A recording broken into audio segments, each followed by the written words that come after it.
Yo, yo, yo. How goes it? How goes it? How is everyone doing tonight? See y'all. We got the tunes going. Yes, we got the tunes going. Okay, cool. Cool. Oh, man. Hey, 4-2, how you doing?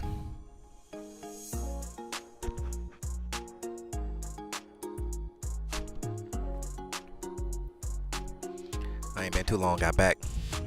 Hey, Sauce, what's up, man?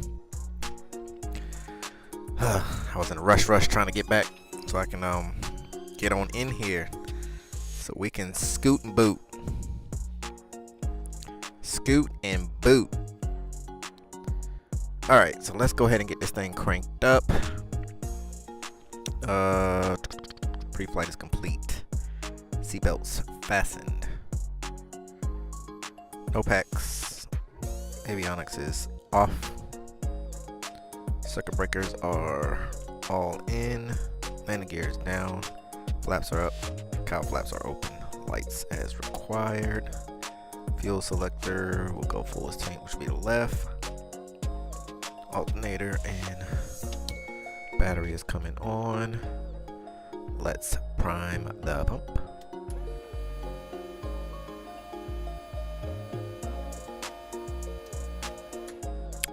And crack the throttle and get it cranked up.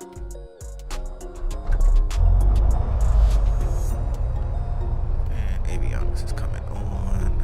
Let's get some air going on in here. All right. Let's get that going.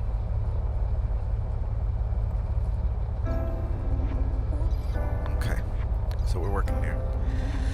All right. So we are good here.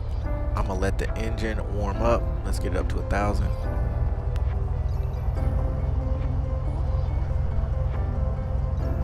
And I think we're gonna climb out pretty high today. I was sitting here looking at the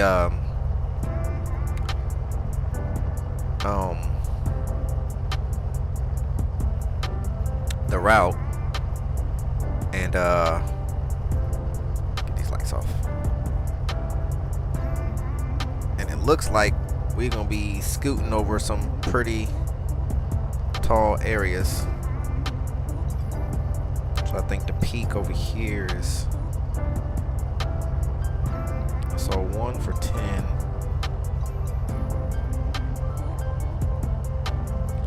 Yeah, I see 10 in some areas. I don't think I'm gonna hit the 15.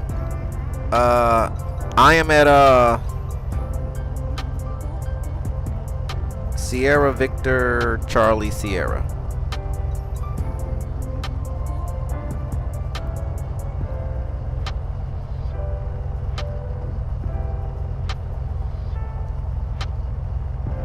And I am over on the, where am I at? What side of the rim? I'm on the south side of the runway.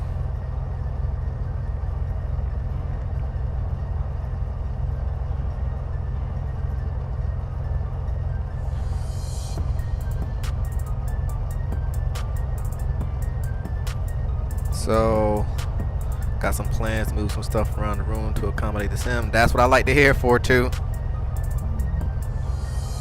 Making an executive decision. That's what I like to hear. So I think I'm thinking what we'll do is climb out to about 12,000 today. I think that should clear us over the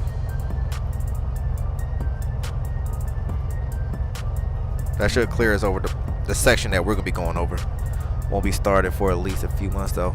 Hey, that's all right though. The main goal is you got a plan. That's all that matters. Things like this take time.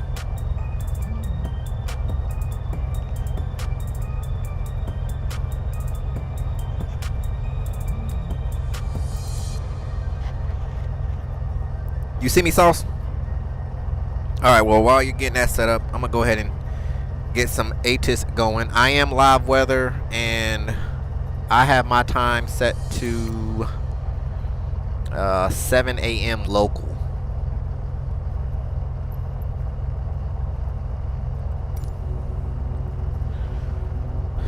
Okay.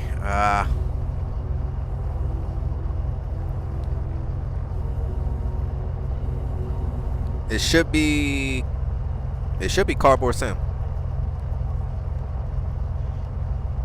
That should be my name.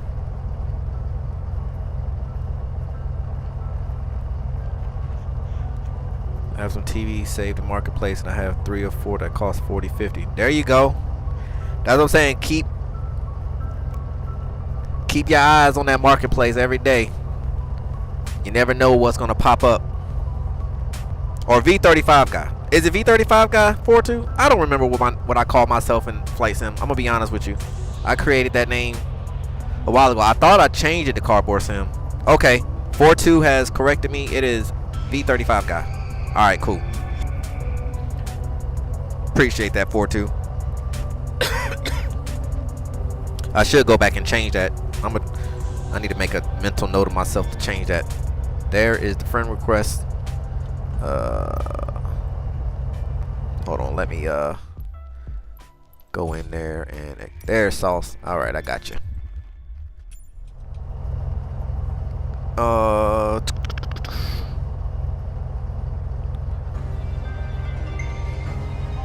I'm pretty sure I changed it to I think I changed it back to Cardboard Sim in the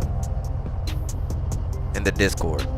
Now you're making me work for 2. No, that's all right. I need to go back and refresh. There's a lot of little things like that I need to go back and touch up. I might work on that Sunday, on the non-flying day. Yeah, get some stuff cleaned up so everything is in sync and uniformed. All right, so let's get some. We don't have ATIS here. Nope, we don't. Okay, so we'll get weather. Let's get some weather going here. See what we got.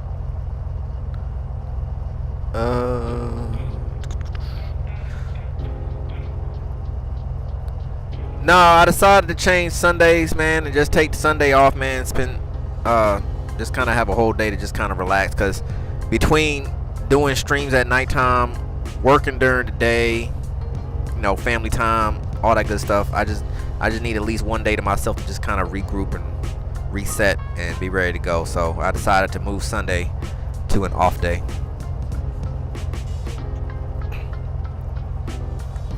All right, so winds are 80 at 10, temperature's 24, dew point 20, humidity 78, altimeter is 29907 or 1015. Just gonna get that bugged in. Okay, so that is that.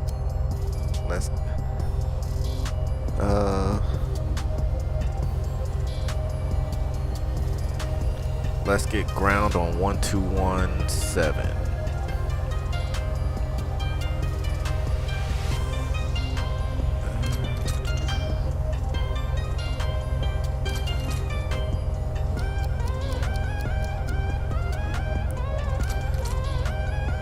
Oscar ground, Bonanza 424, Romeo Papa, radio check. I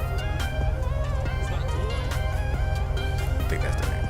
Bonanza 424, Romeo Papa, Caracas ground, 5x5. 5x5. Bonanza 4, Romeo Papa. Hey, Buck, how you doing tonight?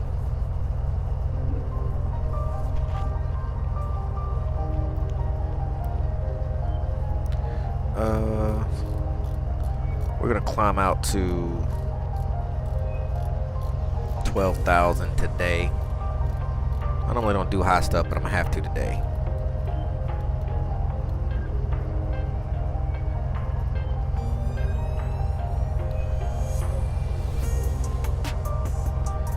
Caracas ground, Bonanza 424, Romeo Papa is looking to pick up flight following. to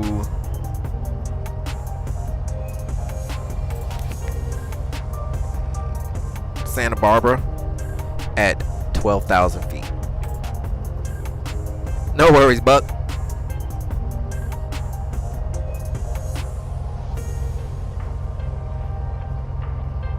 Bonanza 4 Romeo Papa, on departure, maintain VFR at or below 12,000 feet. Departure on 119.2, squawk 3175. Expect runway 8.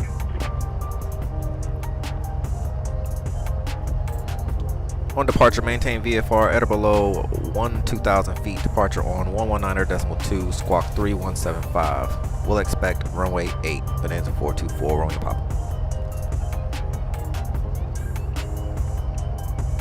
Bonanza 4 Romeo Papa, readback correct. Alright, so runway 8.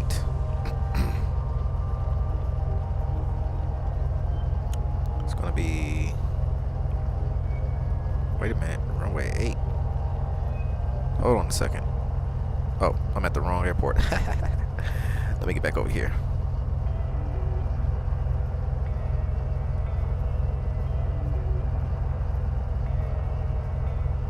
Hold on. I'm losing my mind already. It's another long one. Runway 8. What? What runway are you talking about? Where are you getting runway 8 from? SVCS? Hold on.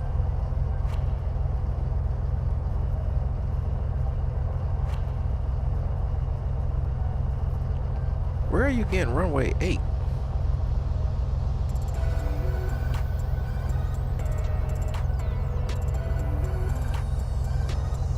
Am I tripping?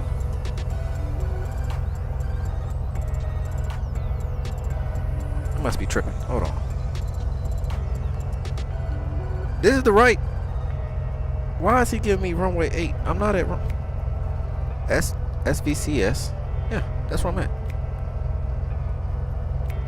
I'm going to request runway 10. Caracas ground, Bonanza 424, Romeo Papa with request. I don't know what airport he got me at, but he should have me here. Bonanza 4 Romeo Papa, say your request. Request runway 10 for departure.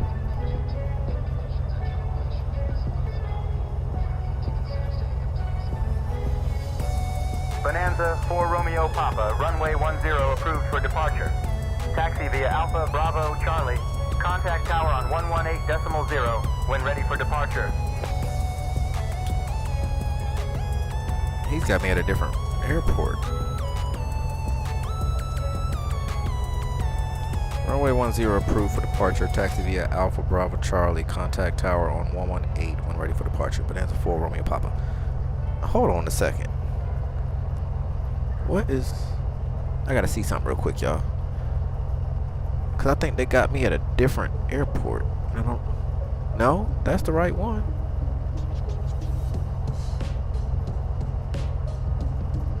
Huh? Well...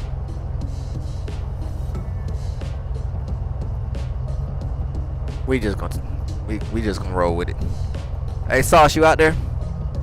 So we can get this thing off the ground. We're losing time.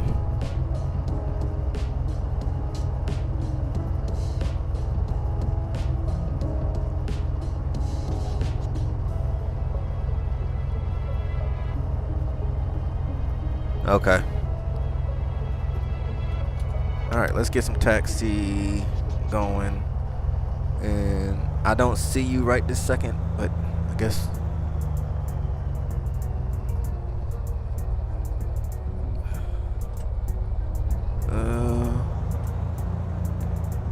Unless you're behind me.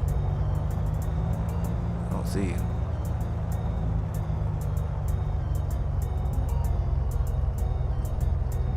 Maybe you're too close to me or something. Oh. Yeah, they got it. Jet 70. Got me tight up in here. Romeo Papa holding short runway 28 at trace. Vision Jet 9 Romeo Papa, contact tower on 118.0 for departure clearance. Over to tower 18.0, Vision Jet 9 Romeo Papa. Have a good one. Turn that off. I don't know why that's on anyway. Alright, I said 10, so we'll cross over. Get some strobes going here. First notch of flaps is coming in. Yeah, it's doing alright. She got a little bit of stutter action going right this second, but who knows? Every day is a new day. You never know what's happened. Yesterday was it was definitely a lot smoother. Well, one thing that I did, because yesterday during flight, I normally have my my avionics running via Wi-Fi, and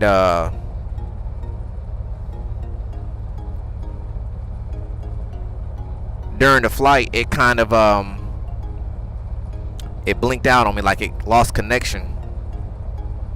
And so what I did tonight was I plugged it right into the PC, thinking that maybe it'll run, you know, it won't lose connection since it's, you know, hardwired in.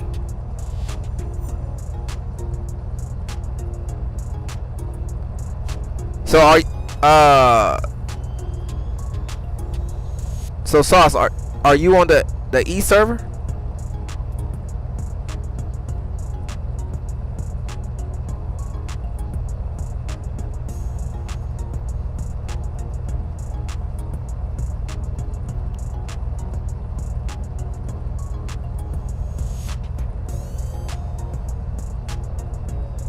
Huh.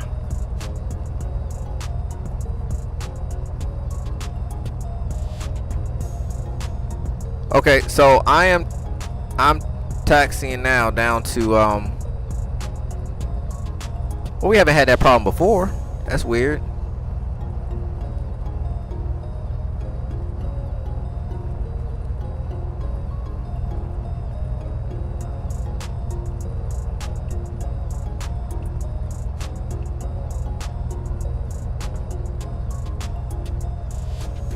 Okay.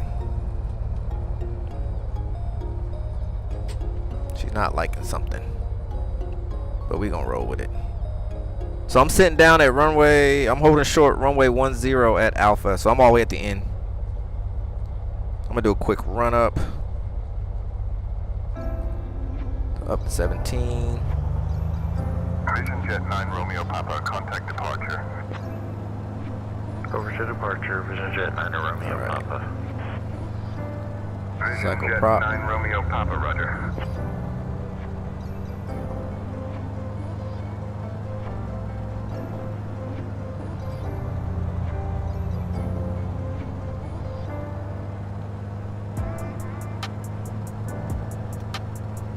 There's a drop. There's a drop. Alright, cool.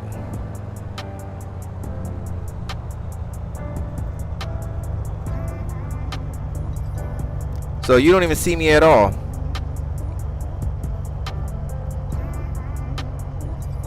Or do you see me but I just don't see you?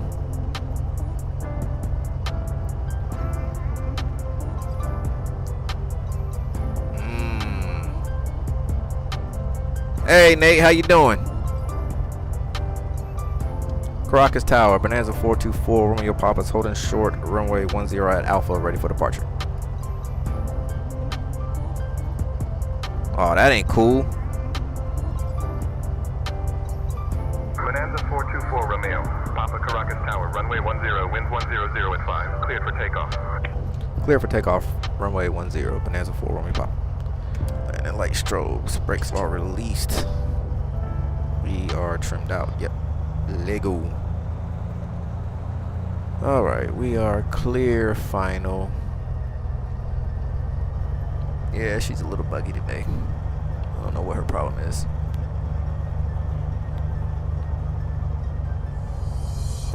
She's not liking something. It's never a dull moment. If you hear a loud Hellcat around, that's me. Sounds like a plan. Alright. Power set.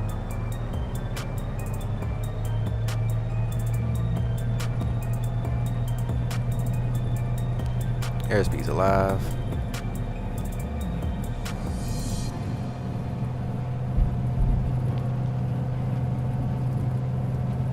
There's it.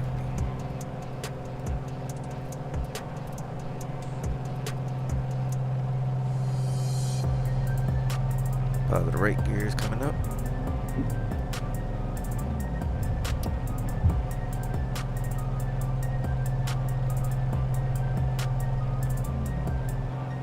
Frame gen is on at the moment, 4.2.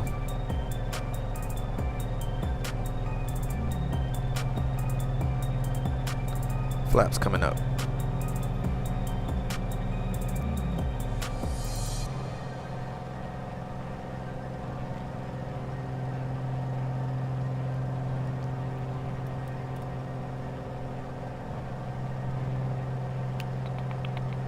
Let's go 119er.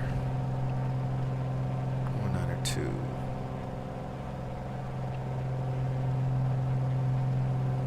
Bonanza 4 Romeo Papa, contact departure on 119.2. Switching to departure, Bonanza 4 Romeo Papa, good day.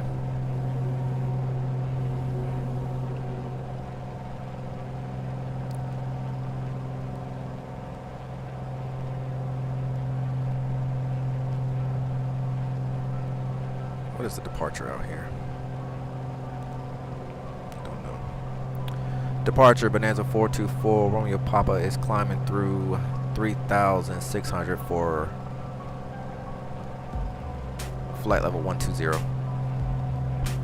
Sounds good, Sauce.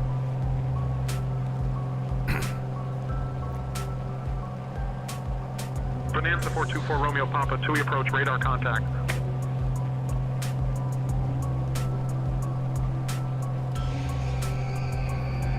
That's in my way. And we are off. Go ahead and get this thing on up in the air.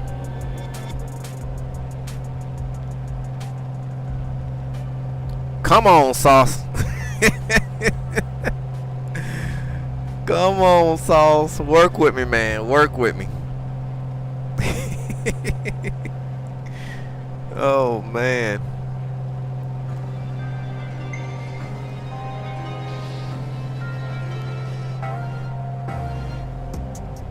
At least you found the culprit.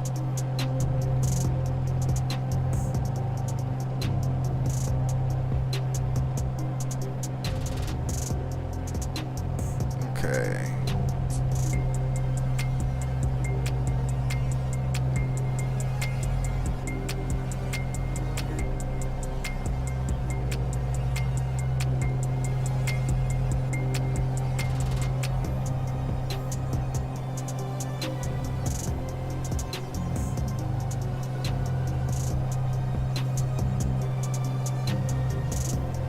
I bet you the issue is when I swapped it back over to the thing. That's right, we're gonna run with it. We already in the air. We gonna keep it rolling.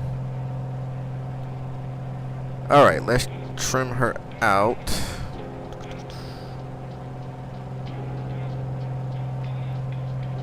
Cruise climb is 120. Let's trim her down a little bit.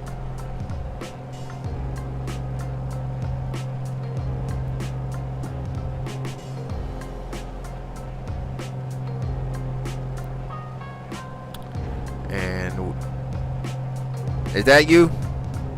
Hey, Speedy, how you doing? Yep, that's you.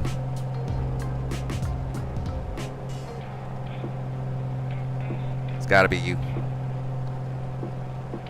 Sounds good. Sounds good, Speedy. Alright.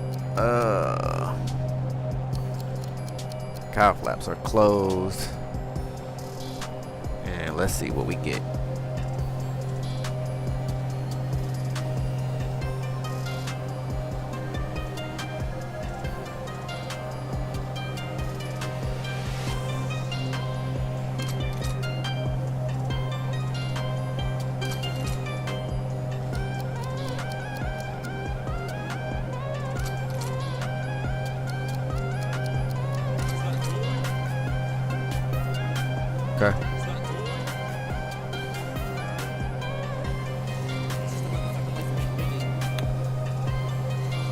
We'll go about there. So we peaked out at 124, and we was at 17 gallons an hour. Leaned her out. Now we're at about 13.5. Let's go ahead and go.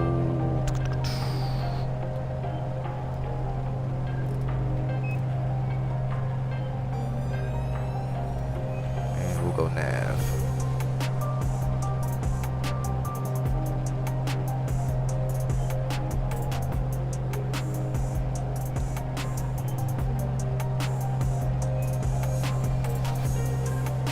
Right at 120. Okay, cruise climb is at 120. We are good. Engine temps are good. Mixture is leaned out. Cowl flaps are closed. Landing light is off.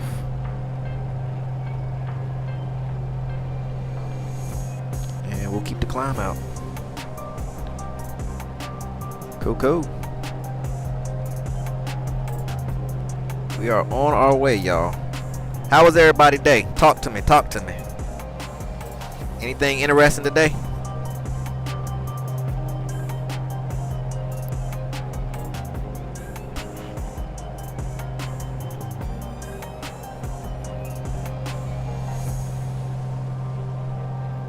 There's sauce over there to the right, y'all.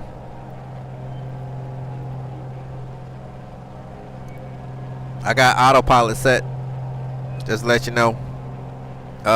Climbing out 500 feet a minute and going up to 12,000.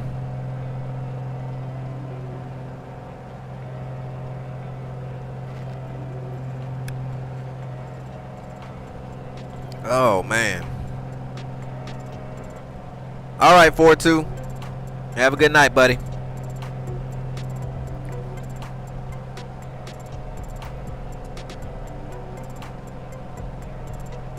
Somebody in the kitchen cooking something. I smell it.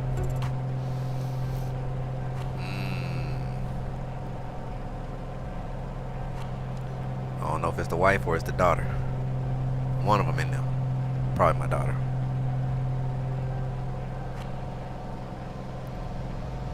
Weekend, she get the munchies at night.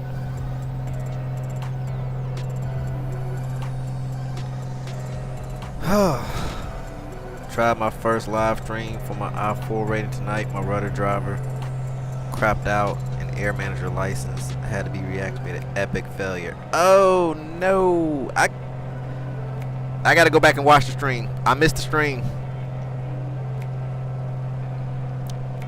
I was out all day today, so I didn't have time to do nothing today. Oh, you should have left it. Oh man, you should have left that. I would have loved to see that. It's all part of the game, man. You gotta show the people the epic failures too. They gotta know how real it is out here. Things just be happening for no reason. Bonanza 424 Romeo, Papa, TUI approach, contact Mycadia Center on 127.905. Switching to 127.905 and that's 4 Romeo Papa today. I was crawling on the floor 10 minutes trying to figure out what happened to my rudders. Oh man. It be like that sometimes. Mycadia approach, or correction, Mycadia Center, Bonanza 424 Romeo Papa is through 9,200 for 120.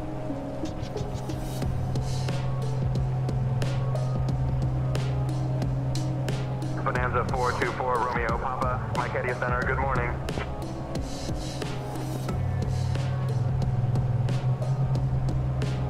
So did you ever figure out what was going on with your rudder pedals?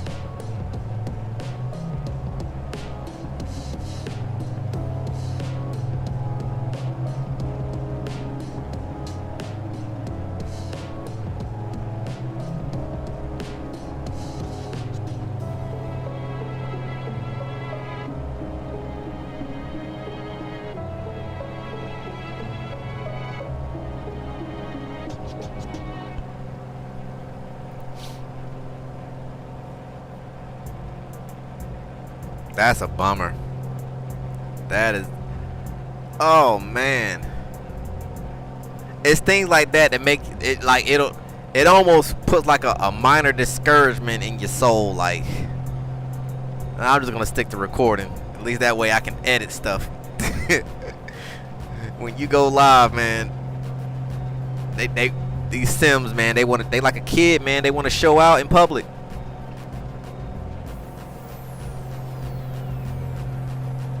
System update this afternoon screwed up the Cessna Victor 184 Echo, Miketia Center, radar contact.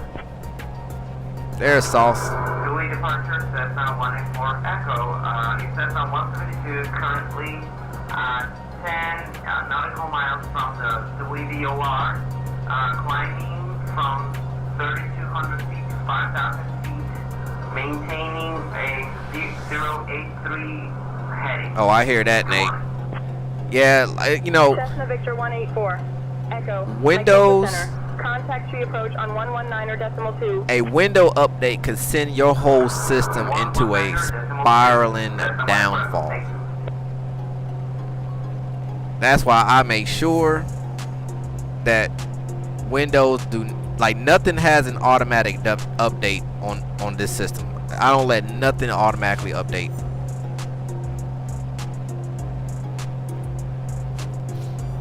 Because then you'll wear yourself out trying to figure out what threw everything off, and it'll, like you said, it'll just be an update, something that just happened out of the blue, and now you're chasing it, trying to figure out what it was. I learned my lesson with that a long time ago. I used to do that all the time. Like, what in the world is happening? Then after 2 or 3 days of scratching my head, like, oh, that updated. That was the problem.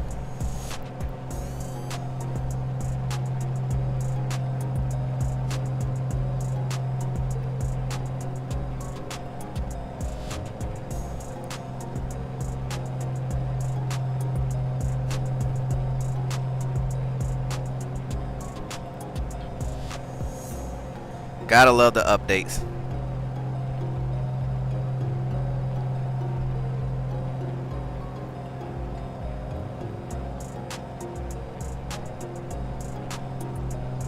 Oh. I'm gonna figure out my I gotta get my custom button skills down. There's the legend.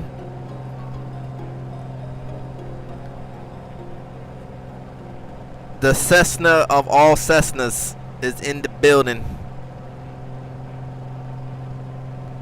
Hey, don't worry about it, Nate. Don't even stress it, man. That is it is all part of the learning curve when it comes to this thing, man.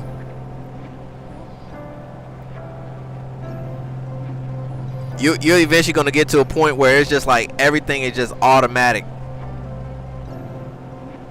Something starts happening and you already having like a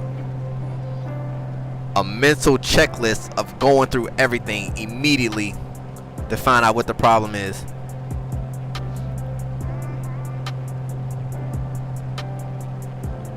Which I'm trying to find the one camera that I could probably get. Nope. He was just in front of me. Where'd you go? That.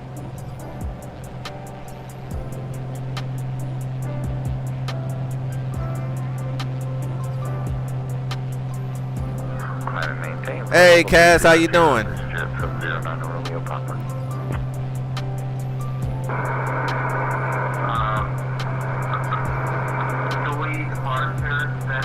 That's what's up, man. Hey, you almost made me want to fly helicopters, man. I watched that video you did the other day. That was crazy. And I mean, you do it effortless. Shoot, just the thought of trying to get the thing off the ground alone, man. Yeah, that was good, man. I like that one for real. I appreciate it. Trying to get the cameras. I think I got most of them. I'm just trying to memorize each one. I should write a little piece of paper down here so I can know which camera does what.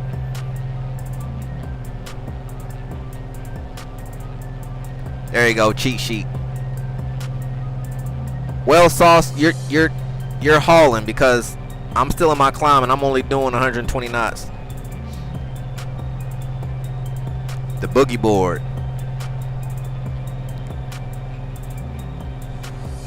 I'm gonna have to get me something. I literally pretty much have, I think I have 9 different custom views.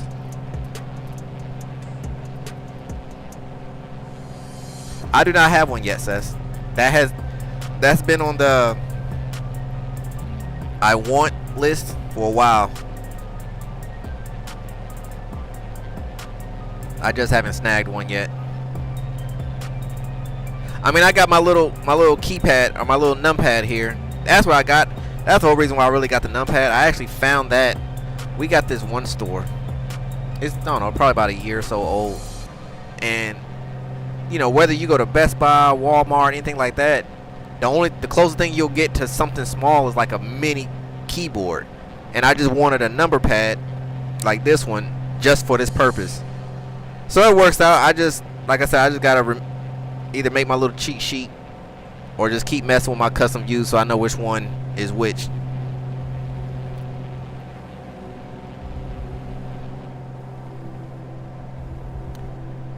This view, I made this view. This is for the landing gear. It's just kind of hard to do this when you're actually on approach. Because my goal was to set this thing up to where, like, okay, I'm coming in or whatever, and then when I drop the gear, you know, I'll turn to this camera view, right? So you can see the gear drop. But doing it in a live stream is a little difficult.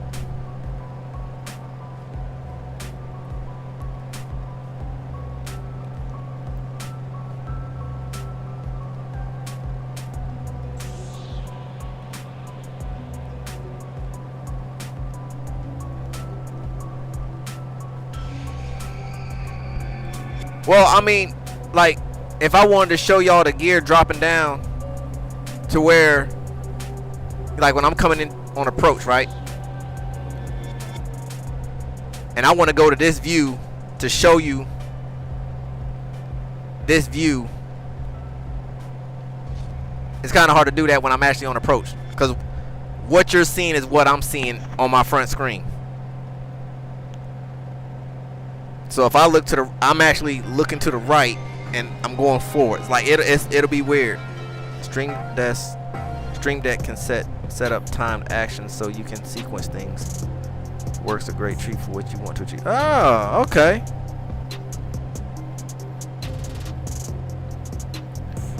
Well, you learned something new, hey?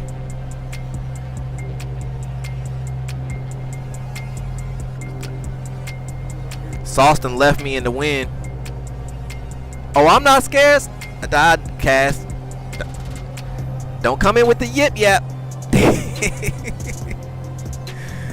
Do not come in with the yip yap. I have my list of things. That one's definitely in the lineup for sure.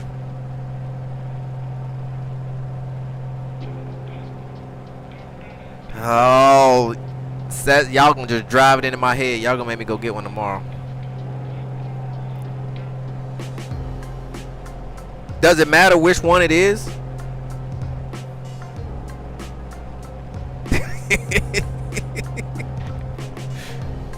Like, cause I seen that there's different stream decks. Like, I've seen small ones, I've seen big ones. I guess it just matters. It just matters, you know,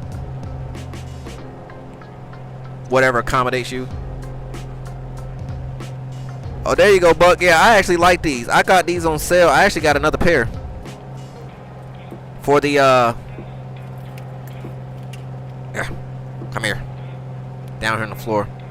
That's one thing that I didn't complete in the sim annual, but I gotta make my little things. But here's the other headset for the co-pilot. I got them on, yeah, I got them at Best Buy. They was on sale. I got them for like 30. it was like $38, but of course, you know, by the time taxes and all that, it was like 40 bucks for the set. So yeah, I like them. I was using my Bose for the longest time. I was using my Bose headsets.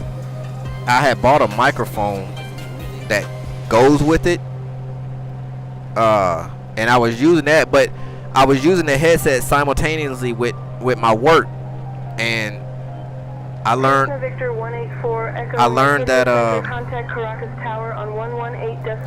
just a little drop of water on them things, and they fried. So I had bought one pair. The first pair I bought was brand new, and I had those for a couple years, and then it fried because I was out in the rain. And so then I found another used set on the marketplace. I bought those, and those worked for a little bit of time, and then it fried on me. I said, you know what, I'm not doing that no more. So I went out and I bought myself these two headsets. So these are permanent to the sim, and I went out and bought myself some the Bose earbuds. I love Bose. Bose have good sound, and it's got good noise canceling. And so in my line of work, it helps. So, and I gotta have good music. I can't stand listening to music in horrible headphones or anything of that sort. It drives me crazy. So I've been rocking with Bose for years. But these sound good though. I think these give a more realistic sound to, you know, what it would sound like in the aircraft. It's not as bassy as the Bose were. Makes the voice a lot more clear. Y'all see Sauce out there in front of me? I'm doing 100 and about 33 knots, but I'm doing 163 on the ground.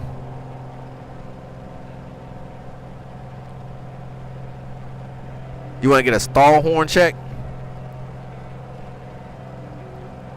Let's see.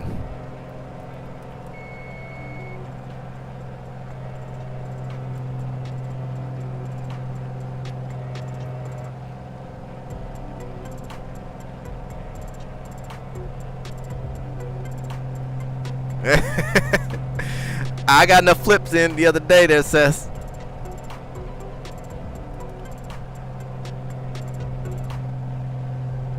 we're getting there. We're getting there. I think stall is 50, 55. Nope, 65. There it is.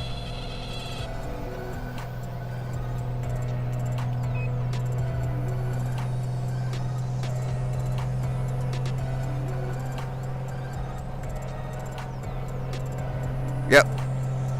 Yeah, you're welcome. Actually, now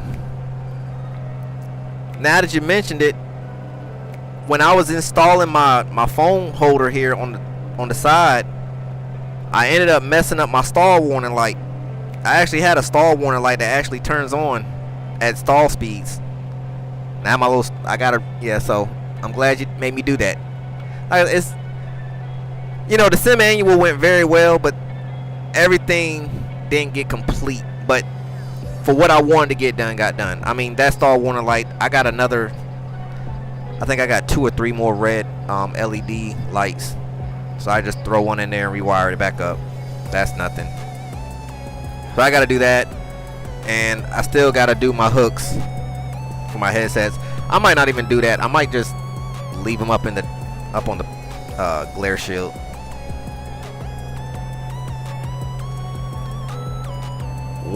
Sauce is doing 160. You doing 160 knots? Well, what are you flying? You're not flying a Bonanza though.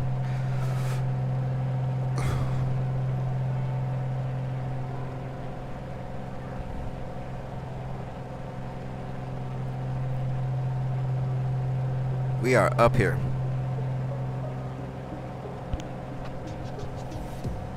I don't usually fly high like this. This is uncommon for me. Oh, okay. That's why you're hauling.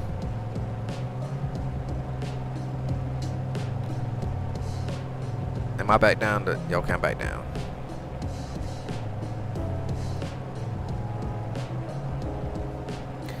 One of these days, I think I'm gonna do a video and just do like a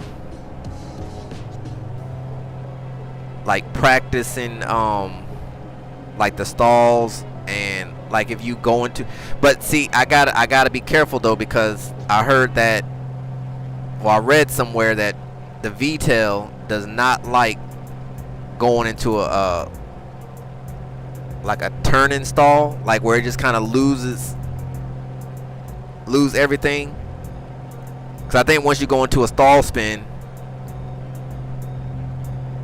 you pull throttle out, and then you go opposite rudder of aileron. So it's almost like doing a slip maneuver. But like I said, from what I read, the VTEL don't really like that. Exactly. That's why you don't even put it. You don't even put the plane. Hey, I have learned flying with this thing enough.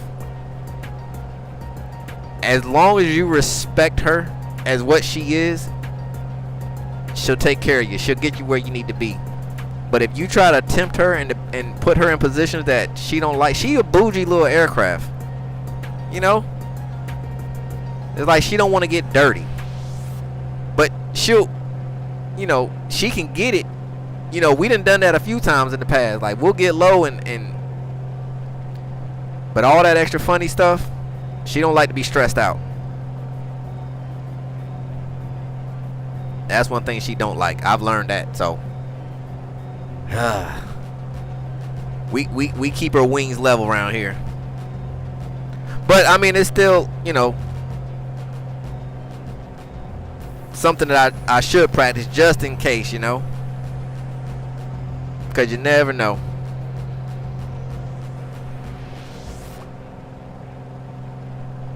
Yeah, that's exactly what I'm not gonna do it on this flight.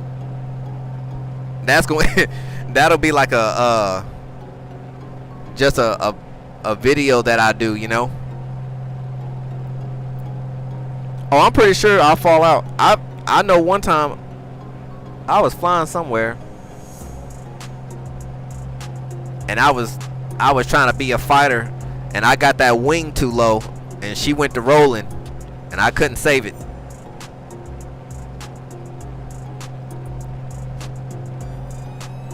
Every single time. Every single time. But it's my baby though.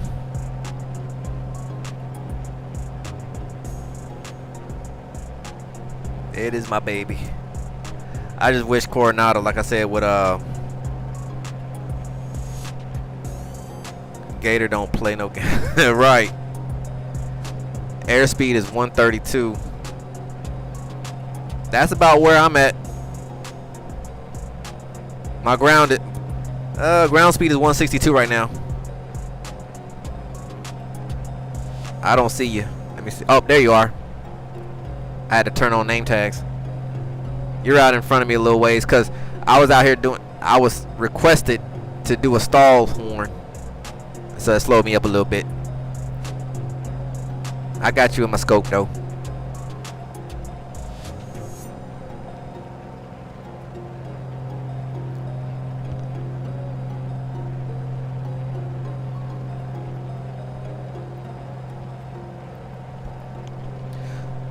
So how's everything going on in the 2024 world, y'all? For all you 24 guys, all you know,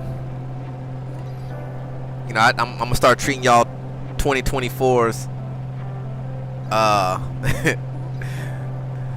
like what do you call these people? What do you call these kids nowadays? Gen Zs. All good in the hood, you dig? I hear that. And hands off yoke.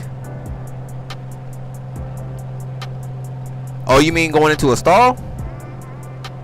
Cooking, just testing some things as I was on the stream. Oh, okay. I am getting very, very close ain't pulled the plug in my thoughts yet, but I'm tugging because I'm starting to get a little eager to come to the dark side. But in order for me to do that, I'm gonna have to download well, I've already installed it. I just gotta purchase the license for Air Manager, and I gotta download the beta, and then I think I'm gonna have to download the Air. I think it's the Air Manager Air Player or whatever, so that I can throw the displays onto the iPads. Because I don't know, I have no idea. I haven't heard nothing. I've been reading through. I try to peek my head into the Discord to see if anybody said anything about when the update is going to come alive for the Air Manager app, but I haven't seen nothing.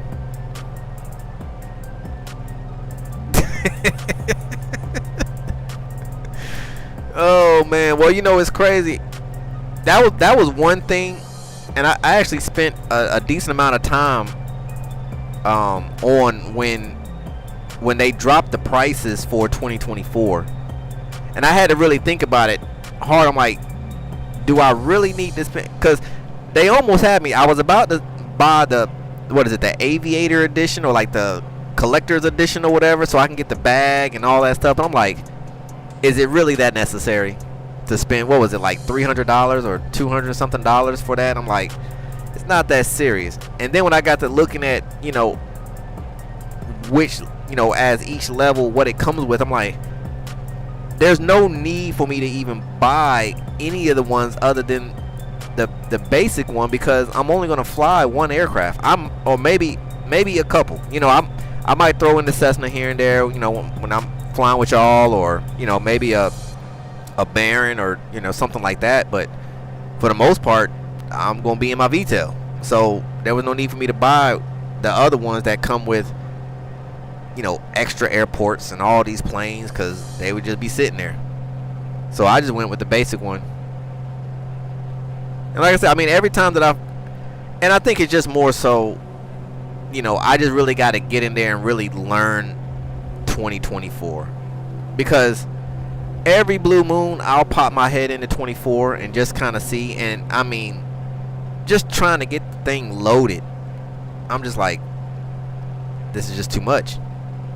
It's too much. Why do I got to be standing outside? I don't want to be outside. I want to be inside my plane when I load in. I don't want to walk around and do no pre-flight. I want to pre-flight from the inside of my plane. And then, you know, I have my settings set the same way I have it set in 2020, and it doesn't like it. She runs horrible. I have yet to do and I've actually even took the settings down to minimum, and it's just not, I don't know. And like I said, I think it's just more so I just got to sit down and just really start digging and spend some time with it, and see what's going on. I'm pretty sure it's something simple. Yeah, opposite rudder, hands off. Okay. I knew it was opposite rudder of the spin. I just didn't know if it was opposite rudder and then, like, opposite rudder and, let me get my thoughts, opposite rudder of aileron, right? So I was thinking like slip maneuver. I love the avatars. Can't wait to play a game of hide and seek with those. Man, I still crack up when you did the short, when you was parked somewhere and you was like up over in the tree lines or something, and you was like, snake? Somebody said snake, and you started running to the plane. Man, I thought that was the funniest thing. Name tags might. Oh yeah, I mean, it would have to. I mean, that would be a dead giveaway.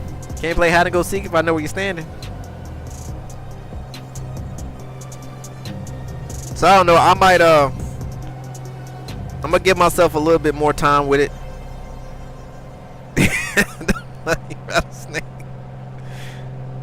I start to stall at 79. Yeah, this plane stalled at 65, but I think it's because of altitude. But I know I read in the handbook, I want to say that the stall speed was 55. FS24 is like GTA, walking around chilling with your friends at the local airport. Yeah, see, and that's what I'm saying. Like I want to get on over there so I can start hanging out with the OGs again. I gotta figure out my biggest obstacle right now is just figuring out how to get my 6-pack and engine monitor to work. And I think right now the only way to do that is to go the desktop way.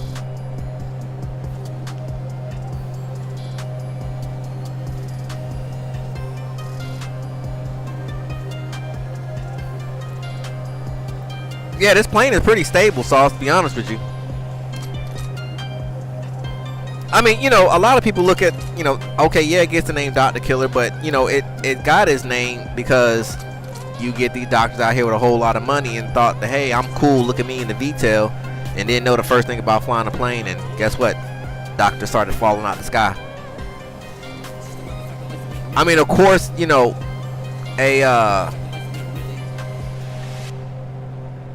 your original tail, you know, Bonanza, you know, has more stability when it comes to, you know, crazy maneuvers and things like that. You know, the V is just how it's set up. But, you know, you fly it like a normal human being and you're all right. We got Donker Lucho 2 or Don Carr. I don't know who, in an F-18, 537 feet. I don't know if he's on the ground or he's just flying low.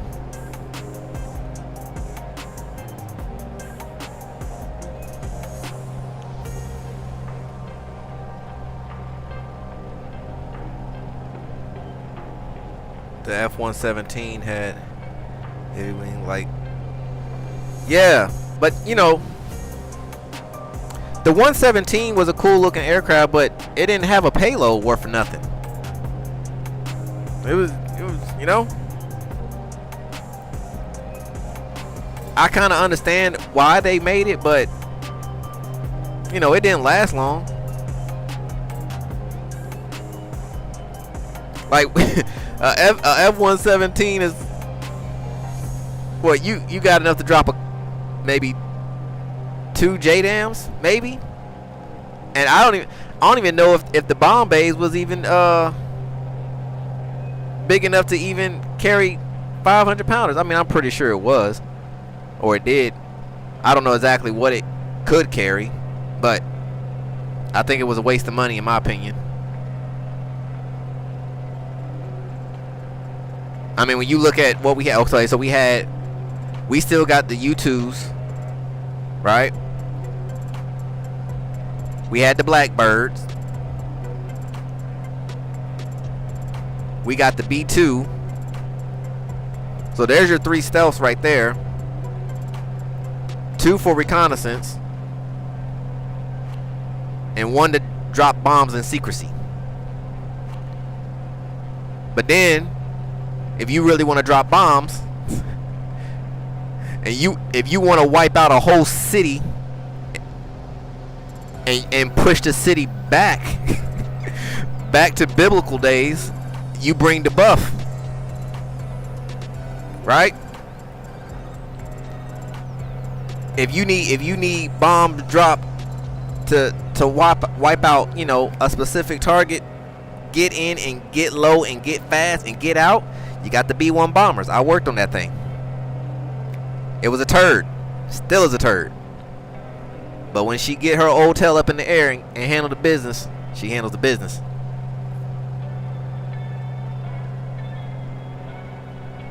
Able to carry small H-20s? Really?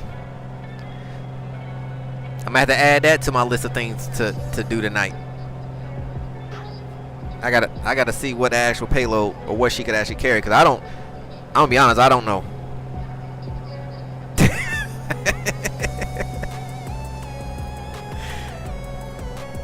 Nah, I doubt that. I doubt that.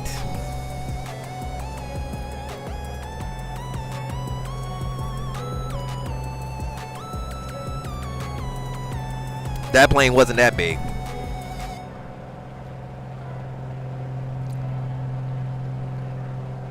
And I mean, now, shoot, you got F-35s. I mean, you still got the 18s. F-15s, they're you know, they're hanging in there. You know, the Raptors, they still dominating.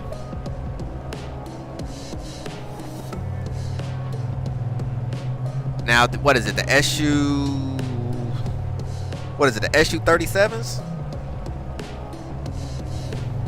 What's Russia's newest fighter? Is it the 37? Or did they come? I think they came out with a new one. I can't remember. Well, I know for sure that 37. That's a pretty beefy fighter they got.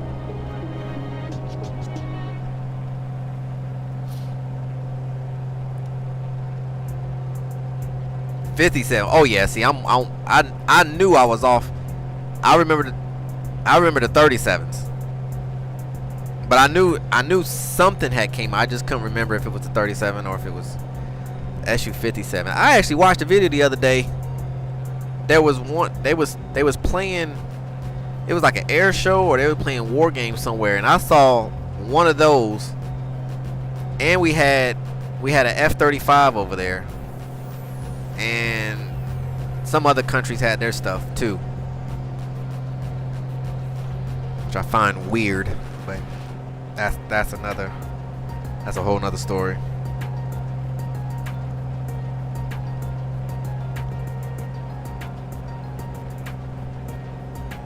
I used to like when we would play war games down in Nellis in Vegas. It was always cool when the B1 would go up and they'll start playing war games with like some F-16s. And the F-16s would, you know, they be out there flying around, and then the F-16 would try to line up to get the B1, and that joke would go full throttle and sweep those wings back. It was over. I might as well let it go. It ain't happening. It's not happening.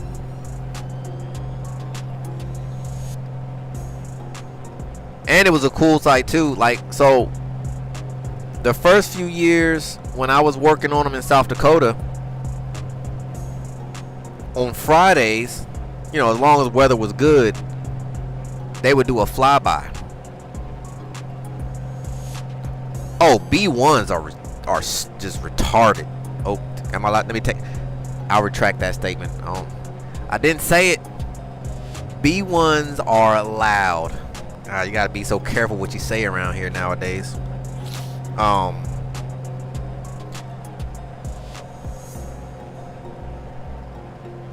4 F-16 engines on the back of a B1. And I remember sitting there running ground, and when they would do engine runs, man, it's like you can feel like it was sucking so much wind into those inlets, man. Or shall I say the nacelles is what they call them, the B1. I'm standing ground at the steps, like, so, you know, all the way up towards the front. And when they go, you know, and you can't go full throttle on all 4. So you can only do like 2 at a time. But even with 2, you can feel like you can feel it pulling you towards it. Like that thing. And when it takes off, man, it's crackling. Oh my goodness, boy, it make your head hurt. But yeah, man, when they would come by on Fridays, man, and do flybys, man, it's crazy to see something so big like that move like a fighter, you know? Like they would literally, they'll come screaming over the runway and then do a max climb. And I mean, it's like, how does this thing move like that? I mean, they'll take it up and then they'll do a barrel roll right on out. And it was cool to see, like, man, that's nice. And then once they're done and, you know, they kind of disappear because they're getting set up for landing. And we're just sitting there looking at the sky like, yeah, they coming in broke. And sure enough, yep. 9-1 coming in broke. Flap lock up or something crazy.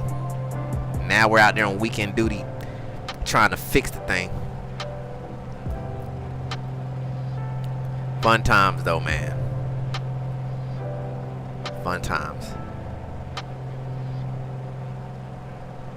Shoot, I remember I appreciate that, Sauce. It was fun, man. I enjoyed it. I mean, there was a lot of times where I really just wanted to just run away.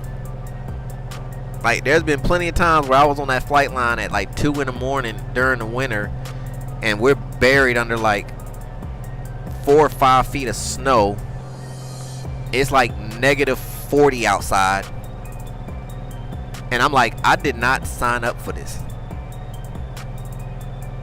I came from beaches and warm coastal weather, and the first place you want to send me is to South Dakota.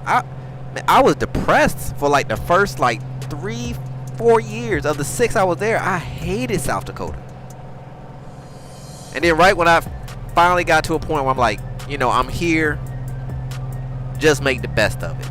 So, you know, I started hiking and, you know, going up into the hills and, you know, doing all that stuff that, you know, I never done before. I was like, it ain't too bad. Then I got shipped over to Germany. Oh man. But I think working on the B1s, I think the one thing that made me feel good about all the blood, sweat, and tears and grease sandwiches and hydro sodas that I had was when we was in the desert.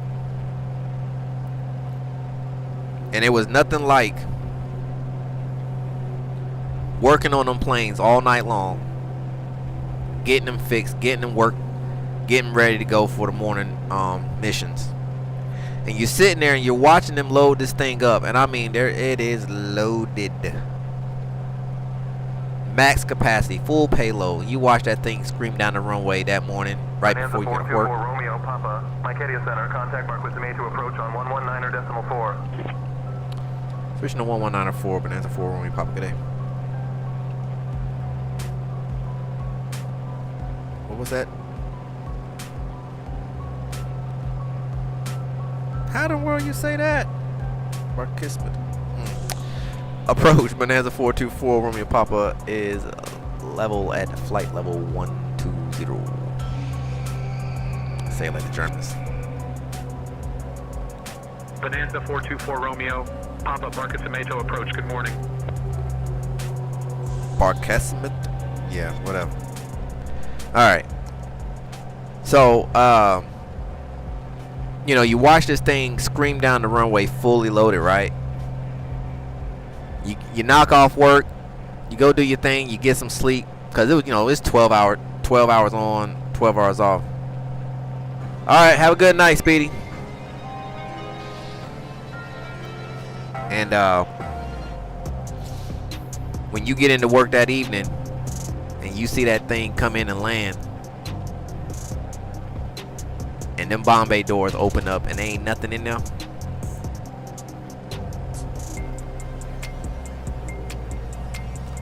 yeah, somebody didn't make it that day.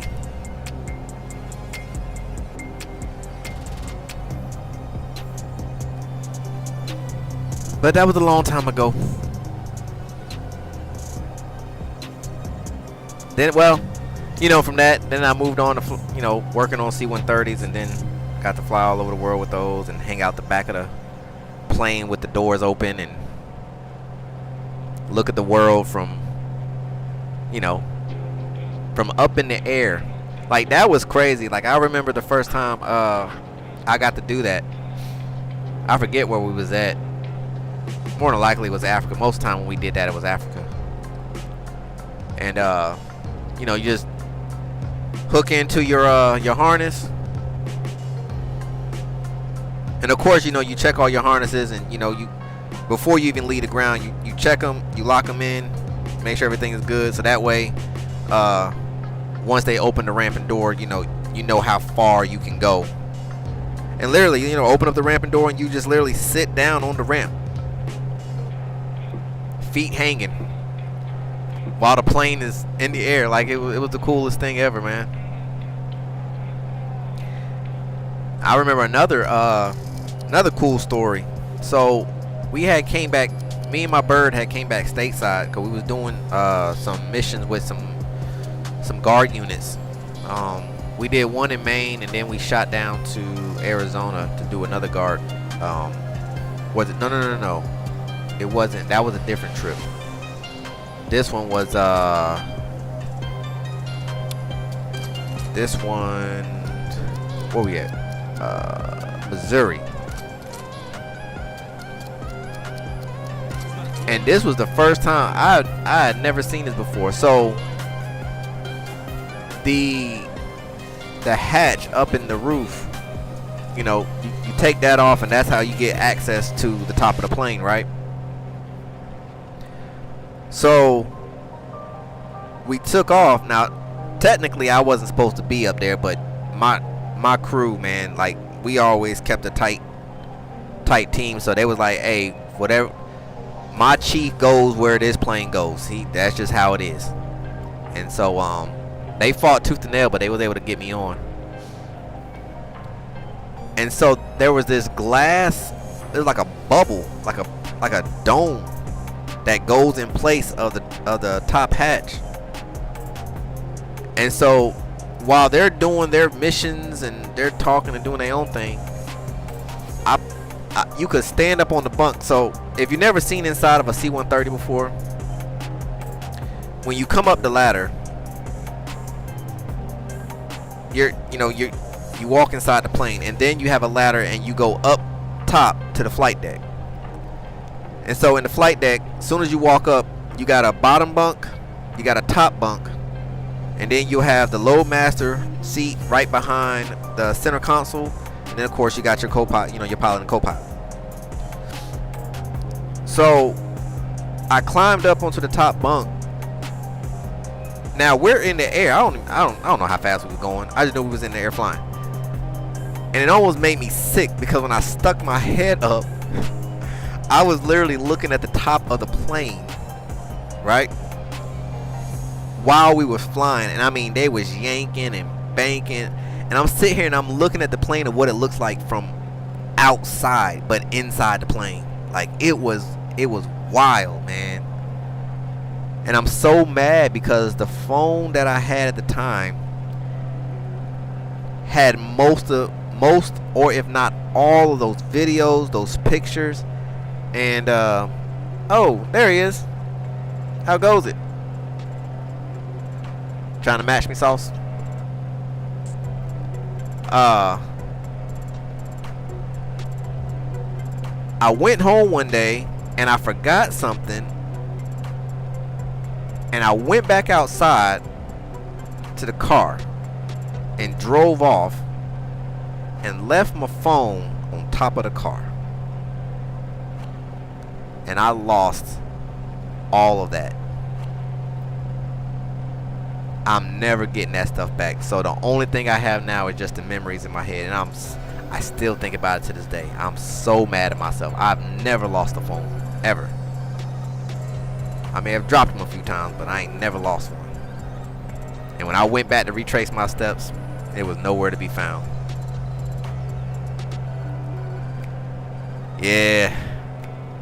it hurts to the core, you know, because though, like, stories like that, like, I had the evidence to back it up, you know, like, to show friends and family, like, look, this is what I really did when I was in the military. Like, it was crazy, like, because sometimes I'll be talking to friends and family about some of these stories that I've had, you know, adventures and things like that, and they look at me like, there ain't no way you did all that.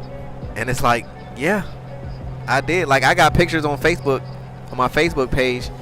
I got two different pictures, and both of these pictures were taken on the same day. So I did a mission down in South Africa, and we was down there for like 30 days, and we was doing some training with the South African Air Force down there, down in Pretoria. And so we had one day where, you know, we didn't have any work to do. So we set off, you know, on an adventure. Let's go see some of South Africa and, you know, what they got to offer. So we went to this reserve, and you know, it was a lot of, I mean, most of the animals that were there were, you know, animals that got left behind from mothers, or, you know, they were sick, or, you know, the black sheeps, or, you know, whatever was going on. But, you know, so anyway, we went to a show, and at the show was a cheetah. Now this cheetah, I think the guy said the cheetah was only like 4 years old, and the cheetah, I remember vividly them saying that the cheetah got left behind, and they found it and, you know, took it in. So they're talking about the history of cheetahs, you know, how their bone structure is, you know, a whole thing about the cheetah. And then towards the end, they was like, do we have any volunteers that think they have what it takes to race a cheetah and beat them? And I was like, man, I got this. This baby cheetah, you don't know how fast I am. I ran track. I got trophies. So they line us up with this cheetah. Now I am literally standing here, and this cheetah is sitting next to me as if it's my pet. So my nerves is already bad, and you can hear it purring. I mean, I was nervous, right? And so what they do is they put this big slab of meat around this string, and this string is wrapped around like these wheels, and then they got a motor, like a generator or something, that pulls it, and it, you know, it goes around everything. And what it does, it helps the cheetah to you know, learn and build its agility in, you know, chasing its prey. So they said, when you hear some sound, when you hear the sound go off, you just start running. So I said, all right, cool, I got this. So they bring the meat out, they put it down, and you can see the cheetah just lock in. Like, I don't even know that y'all exist. What I see is what I want, and that's food. Man, that sound went off, and we took off running. When I tell you, I probably made it not even 10 yards, and this cheetah like disappeared. And I had to stop for a second, like, you know, when you see it running and like on a TV, you be like, man, like, that cheetah's fast. But when you see it in person, like, just how fast this thing, from 0 to you're not getting away from me, it was a beautiful sight. So that's one little story with the cheetah. Yeah, man, it amazes me. And I mean, when it strides, like, it clears a football field. It's crazy. So, needless to say, I lost to that cheetah, and I thought I was gonna win, but I knew I wasn't. So So after that, you know, we walked around the reserve a little bit, you know, and looked at some other animals and listened to the stories and stuff. And then we was able to go into this ring, and they had baby lions, baby cubs, right? They were like 6 month old, like babies, right? And so, you know, one of the biggest things that they say is, you know, they're very playful. They mean no harm. They're like kids. They just want to play. So their nails, it's like a, what's the word I'm looking for? It's like a, their nails are like in 2 stages. So they have one nails, like their first set of nails are just their regular like nails, right? But then when they really want to like dig in and like grab their prey so that it don't go anywhere, it's like a second row of nails come out of that. And so they said, you know, if you're playing with them, you know, you'll probably get scratched up, but it's not bad. But if they get too excited and the second stage of nails come out, whatever you do, don't pull back. They said if it just goes in, because even if they grab onto your skin, it's not penetrating your skin, but it's holding that skin in place. And if you were to snatch it, they might snatch some skin off. So if they ever do that, you know, just kind of hold your hand in place, and eventually they'll loosen up. So I'm sitting there, we're in there, and we're playing with them and rolling all around the dirt and stuff. And so then they got tired, and so I decided to have my friend take a picture of me. You know, just kind of lean up against it, and I'm looking at his paw, and I'm like,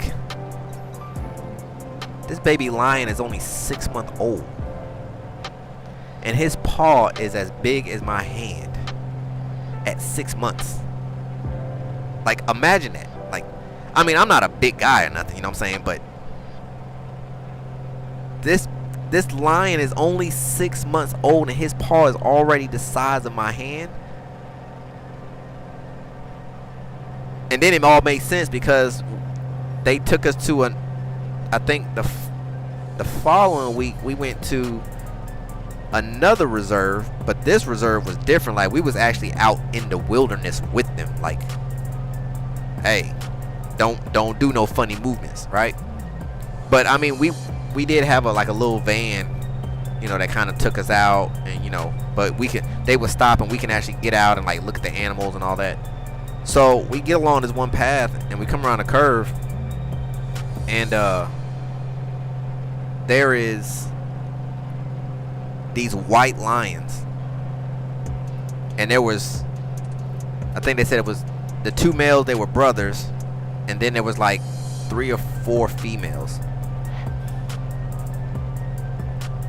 And so we pull up next to them, and they're just walking, like they see us and they're just like, eh. And then at one point they all stopped, and the driver was like, y'all can get out if you like. I bet we don't.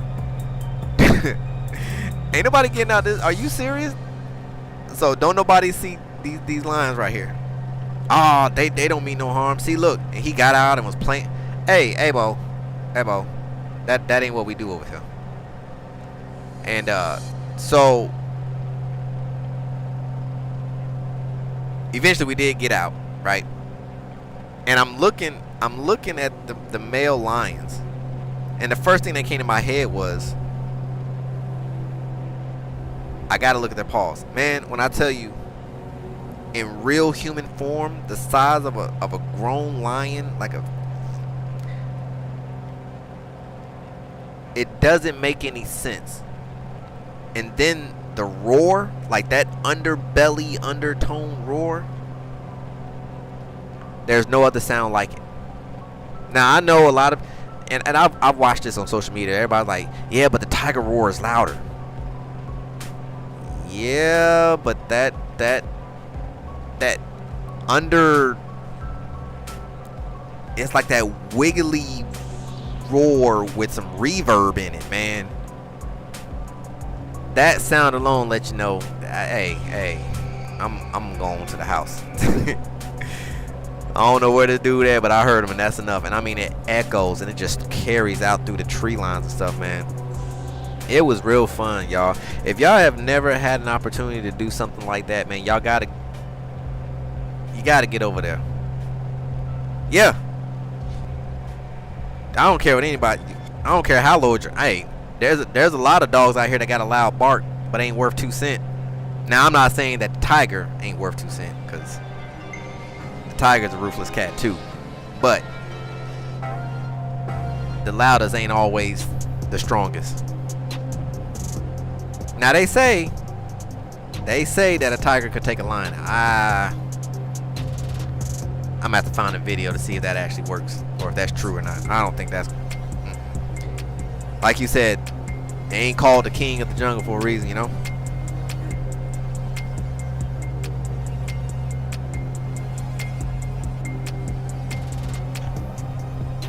But back to other news. I know I get off on my tangent sometimes.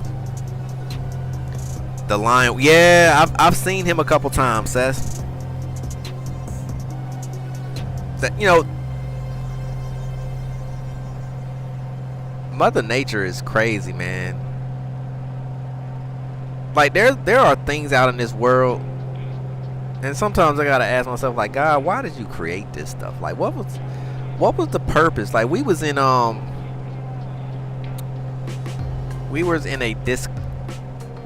undisclosed location. I'll just say that.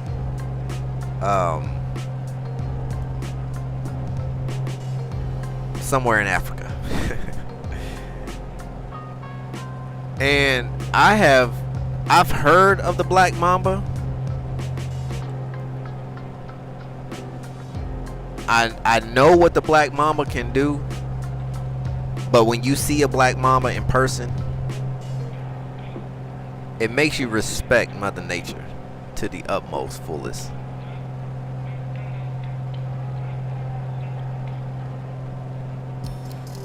Yeah, that'd been cool to see. The dodo bird, like that deep sea fish that is just... Yeah, like Seth, like, what is this about? Like, why do we have... What's with the head? Like, he had like, did you talking about the fish? I know you seen what is it the Shark Tale? Is it Shark Tale with Will Smith, the cartoon movie? I think it's called Shark Tale. I can't remember. But then you had like the Jamaican I don't know if they were like, I think they were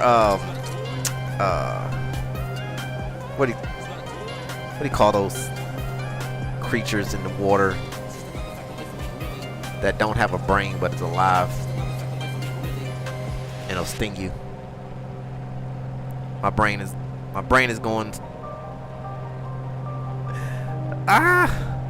What is it called? Oh man, I am stumped right now. What is it called? I know what it's called.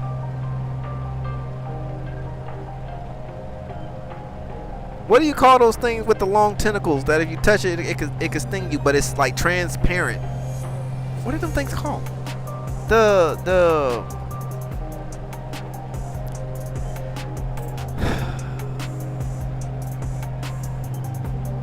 jellyfish.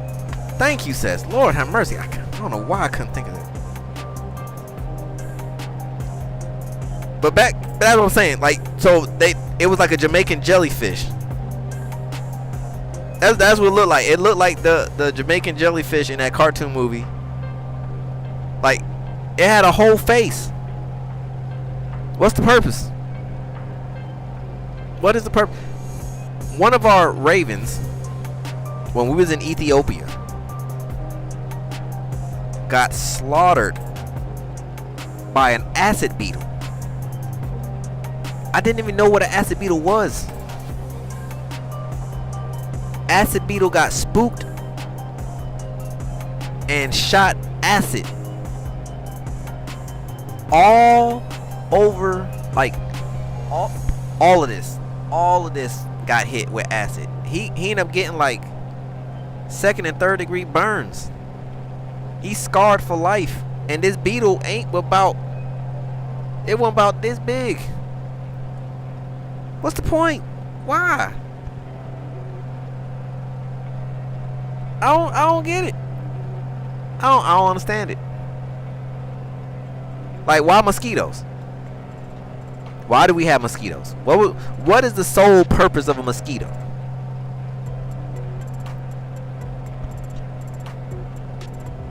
And out of everything in the world to munch on, you want to come and suck my blood? Why? Why?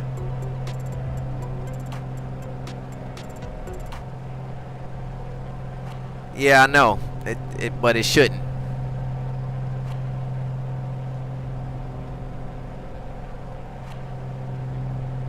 It shouldn't. I think I'm gonna have to climb up, y'all.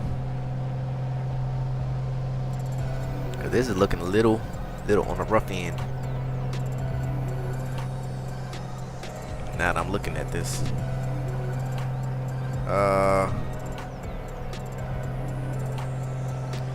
I don't know whatever.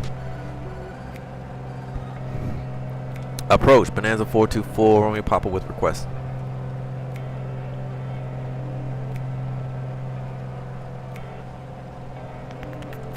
Bonanza 4 Romeo Papa, go ahead with your request.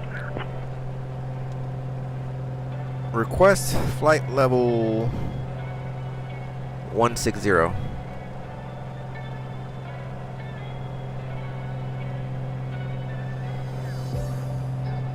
Bonanza 4 Romeo Papa, climb flight level 160. Climb to 160, Bonanza 4 Romeo Papa, thank you.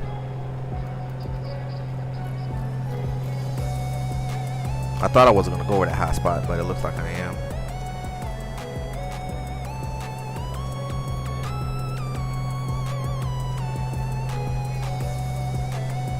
When you think of it, nature is pretty brutal. Glad I'm not small insect at the mercy of a spider. Man, look.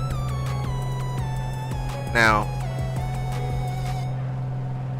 Bonanza 4 Romeo Papa, altitude restrictions canceled. Altitude restriction canceled, Bonanza 4 Romeo Papa.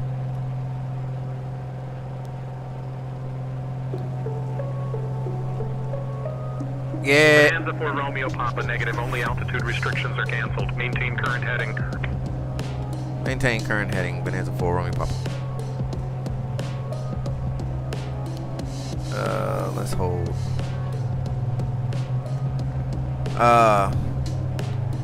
Yeah, I could probably tell it's gonna get a little bumpy up over these mountains.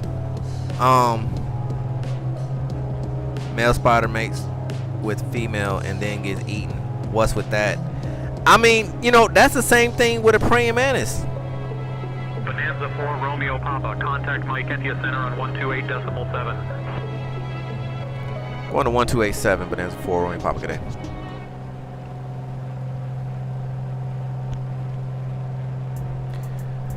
Acadia Center, Bonanza 424 Romeo Papa is at flight level 125. Bonanza 424 Romeo Papa, Acadia Center, good morning.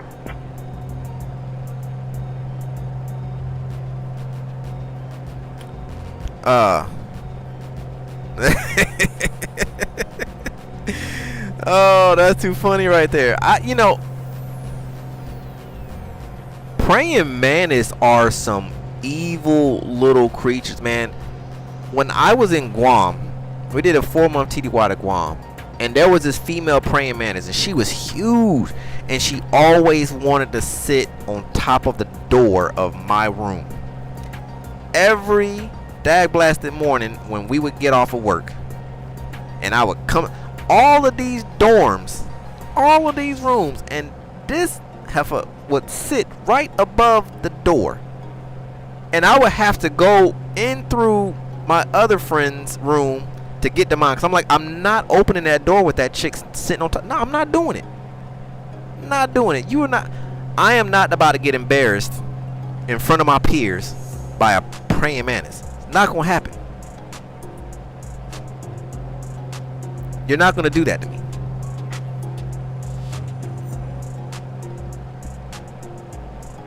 It's not happening. I'm sorry. They suck. And then one day, you know, this we got crazy one night, right?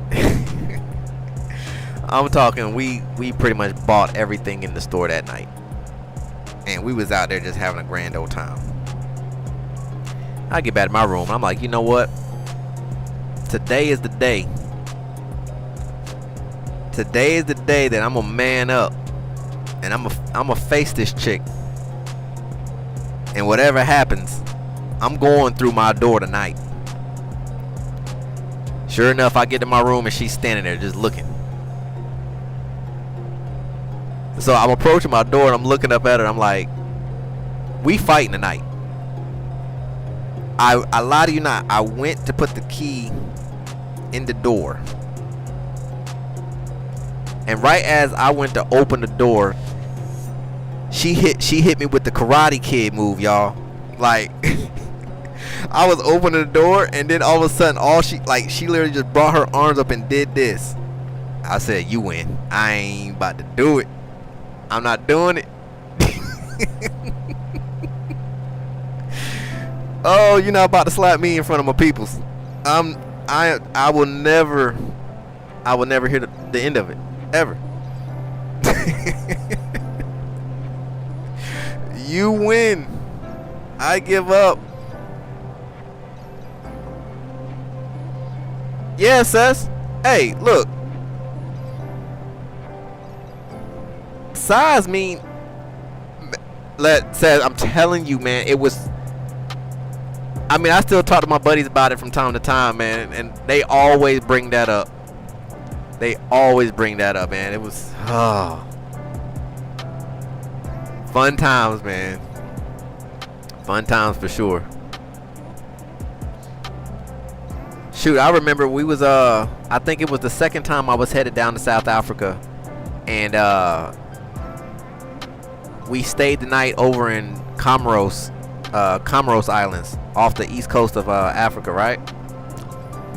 And it was like an hour ride from the airport to where we were staying at. I didn't really care too much for all that. I didn't like being that far away from my bird. But anyway, we get there, check into the rooms. I'm like, this ain't how we normally live. But you know, hey, sometimes you gotta take the garbage. And I mean, it wasn't garbage, so you know, it ain't like we was living in huts or nothing. But you know, it just wasn't our standard, you know, 4-star, 5-star hotels that, you know, us fly boys normally stay in. And so, put my bags down, and I went in to get ready to take a shower, and there was this. I don't know what it is. I don't know what it was. It looked like a daddy long leg with spikes on his back. And I didn't know what to do. You know? It's like, is this kind of one of them things where like if you kill it, like it'll set off like a pheromone or something, and then the rest of them come to his rescue? Or I kill it and it doesn't die, and so needless to say, I didn't take a shower that night. I didn't take a shower and I didn't get no sleep because yeah, it was another one of them situations. There are just certain things you don't mess with, and it's the little stuff, you know. Because the little things do not have a problem showing what they're made of.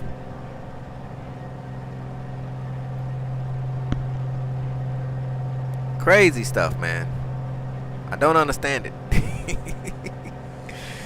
I really, really, really don't understand it.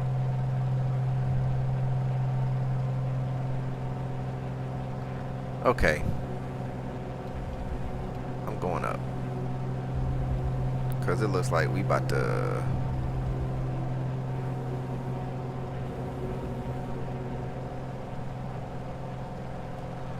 Yeah, I'm climbing up.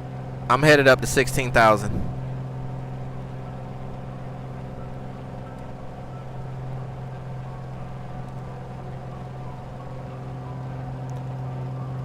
Time for a refill, shall we?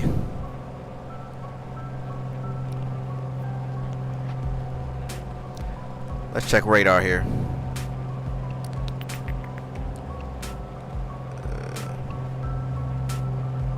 Actually, hold on a second. Where is my... This one doesn't have radar. Yeah, it do. It should. I got weather.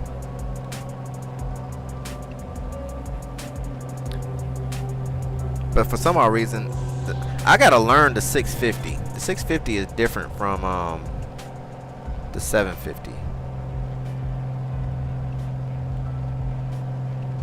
650 doesn't actually have radar. Let's go weather. See what it's painting.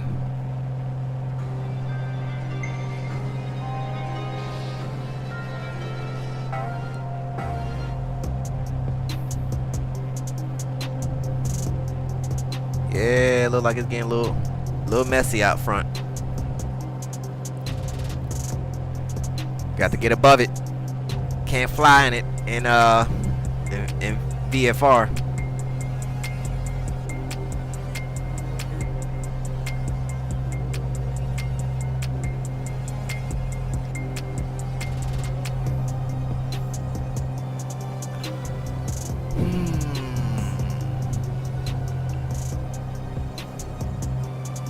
Hey, as I've been meaning to ask you, were you ever able to get FrameGen working on yours?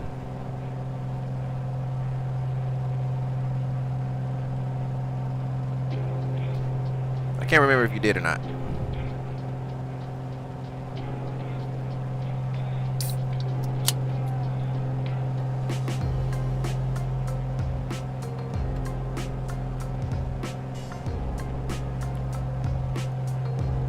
Oh, major stutters. Alright, let me ask you this. Cause I know I talked about it, I think it was yesterday in my stream. I talked about it. And I know that this particular thing was causing major issues for me as well, and ever since I deleted it, FrameGen is working like a champ. Would you happen to know if you have the NVIDIA HD audio driver installed on your PC?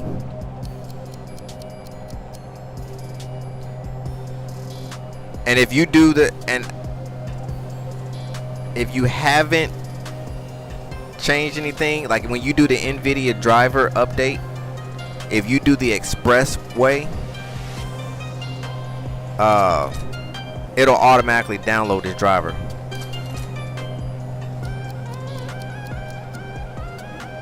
Okay, cool. Well, then that's strange. I am at awe as to why FrameGen doesn't work for you as good. Cause I know I was having a. Okay. Because I know that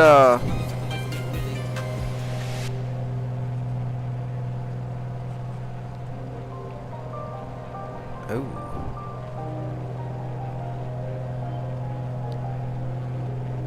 I didn't have no. Oh. That bothers me, man. It really, really bothers me because now that I have FrameGen working, I can see why everybody like just lives by FrameGen. Now, I mean, I had it before when I had the old system, and I mean, it definitely worked wonders then. But it is definitely a huge difference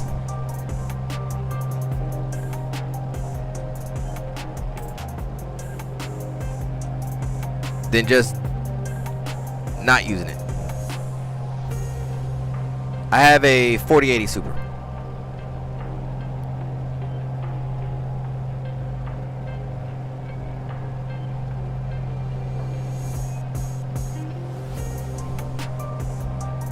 Bad stutters.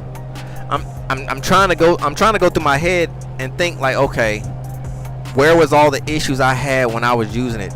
You know, iced coffee time, Although Island Sim has a 3, not sure why. Yeah, because I think he has a 3080 Ti.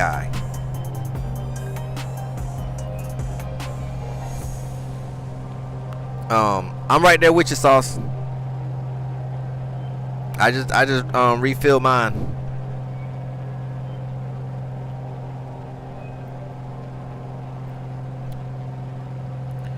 Yeah, all y'all.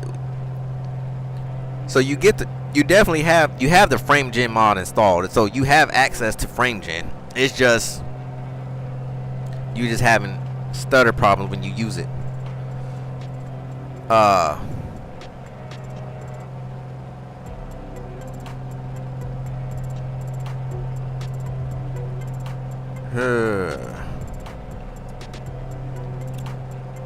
So I'm gonna run through the checklist and see if maybe there's something that we missed.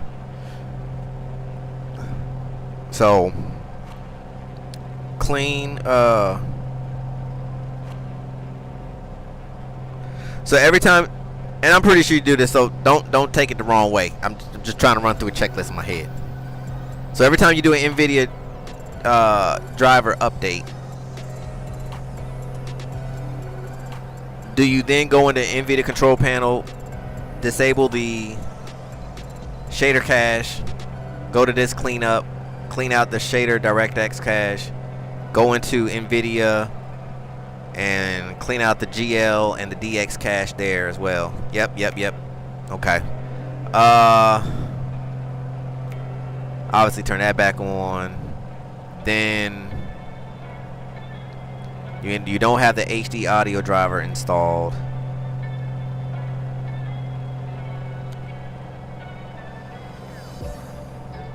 You have the FrameGen, so you have the DLSSG files installed.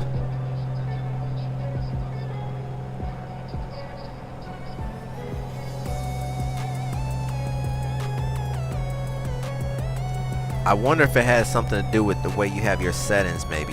I don't know. Because, so,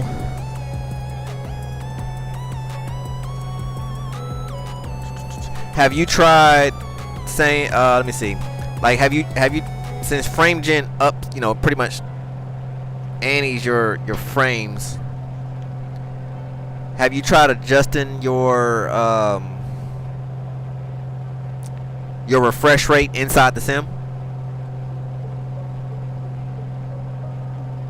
Like, instead of running at 100% refresh rate, like try maybe at 50% or maybe 33%, and then see if maybe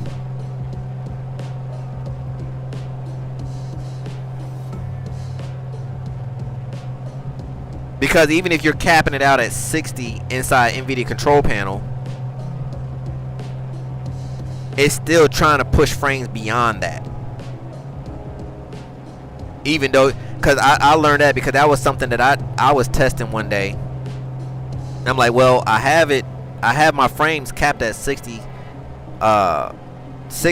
NVIDIA control panel, so I should be good, but FrameGen is pushing so hard. Like it's still, even though you're capped at 60, it's not going. Like, it's still trying to go beyond that. So what I started doing was, I'm like, all right, well, let me go 50%. And I did notice a slight difference. And then I went down to 33. And then I noticed a little bit of a difference. Which, you know, each sim is different. Because now I'm back at 100% on refresh rate inside the sim. So I don't know. Try that. See what that do. And then, yeah, I would say start there. Like, maybe play with your refresh rates between the sim and the NVIDIA control panel. Maybe go unlimited on, like, just let the NVIDIA control panel do its own thing, right? And then maybe try it with, you know, maybe 30 and see if maybe that's something that's going on. And of course, I know you're probably running the DLSS quality or performance or somewhere around there.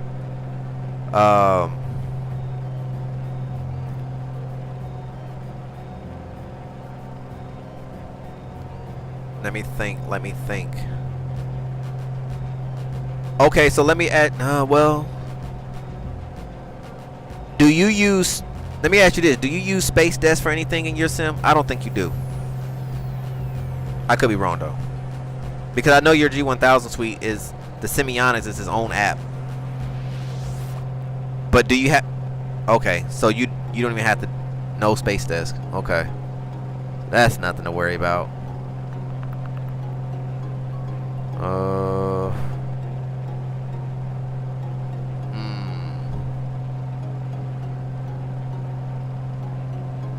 So, and I know you don't use shadows, so you can mark that off the list.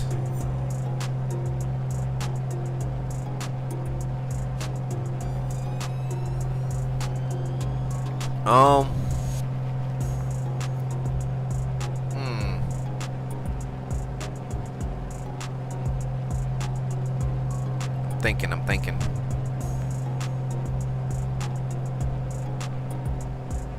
So if that's not that, that's not that.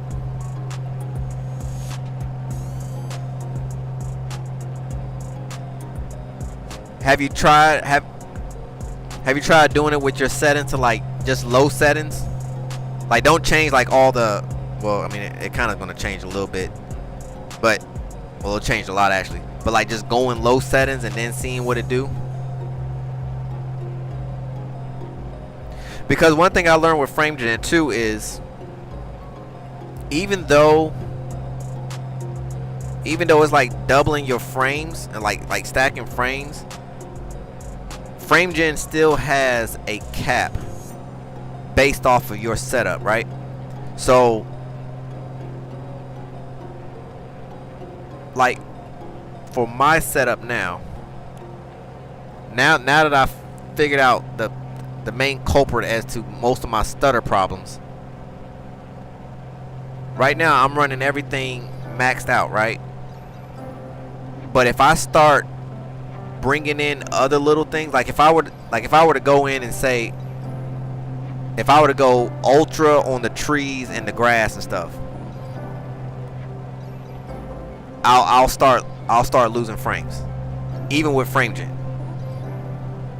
So I guess what I'm saying is it still has its limitations based off of what your sim is set up as. Sauce I999A 2.4. This is the CPU. Market transfer on 126.6 Air France 423. Good day. Huh? Air France 423, my KTS Center, identified. Good evening.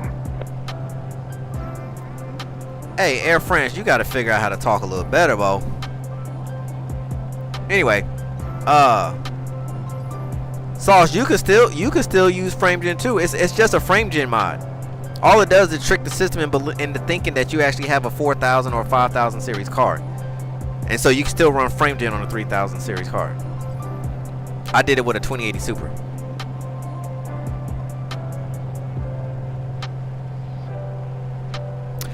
Oh, I know something. Okay, Sess, so now you run.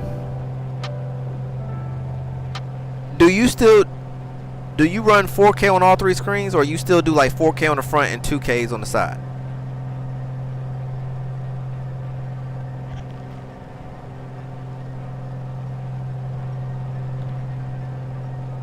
Where do I get it or turn it on? Okay, so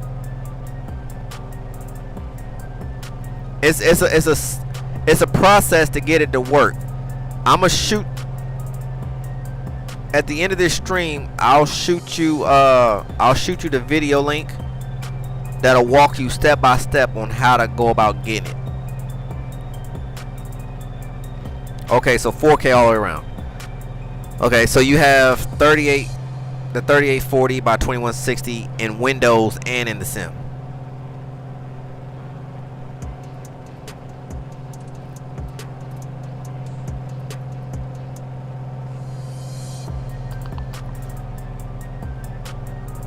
Okay.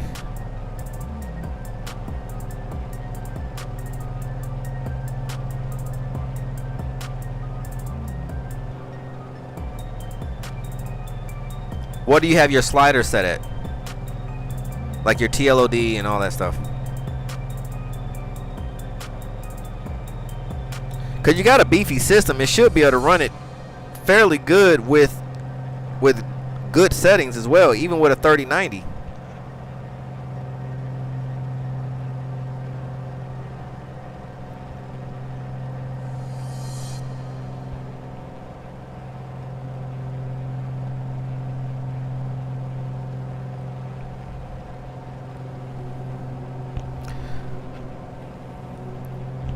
Hey Sauce, this ain't looking good for us, bruh. We got some nasty stuff going on up here. We're gonna have to find a hole. TLOD is at 110. OLOD is at 130. Okay.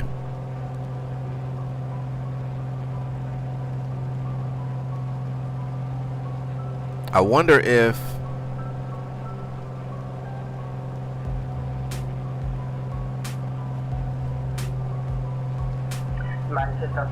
okay. So you still have shadows on. Colonus 0 Golf Alpha QNH 1010. Alright. So whenever you get time or whatever, and you got some time to tinker with your settings, turn all the shadows down to either off or to its lowest settings. Turn all the shadows off.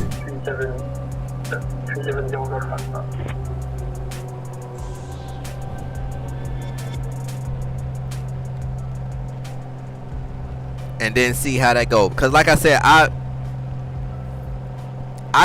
now that I have the sim running good again, I try to turn bloom and I try to turn bloom back on. She don't like it. So I just leave bloom off now. So I think it's one of those things where you're gonna have to kind of like go through all of your settings and one by one, and it's one of those tedious processes, but there's something that FrameGen doesn't like in your settings. It's not your PC at all. There's a setting that for some odd reason FrameGen with your settings it doesn't like. You just gotta find it, and it's something. I know it's something simple because you should be able to push the envelope with graphics, but it's one of, I guarantee you it's probably one of those settings it just doesn't like it. So either it's maybe the bloom or what's that other one, light shaft. How do you know that bloom is working? Or you just saying FrameGen in general?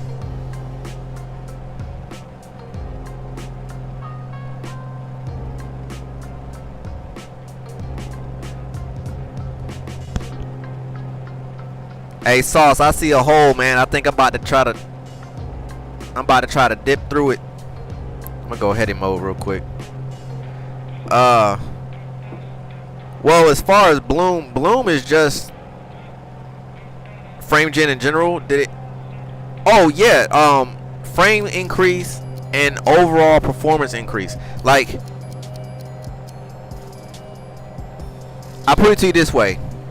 You know how, like, when, let's say you're taxiing out,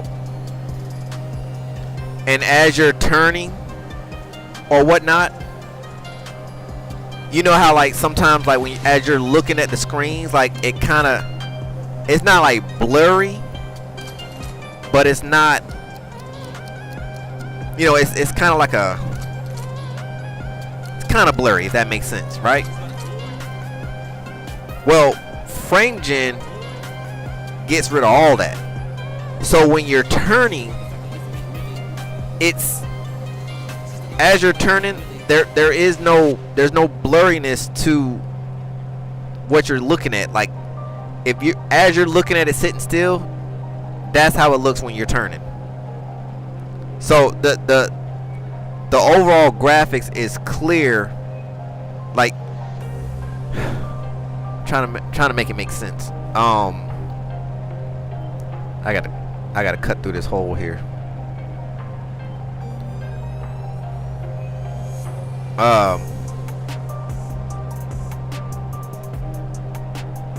Like there's no jitters. You know how you get those very, very micro jitters? Like it's smooth, but it's just jittery. It takes that away. So it almost looks like when you're looking at it, it looks fake. Like because it's moving so smooth. I'm gonna step it back down to I'm gonna start stepping it down to about I'll say 4,000.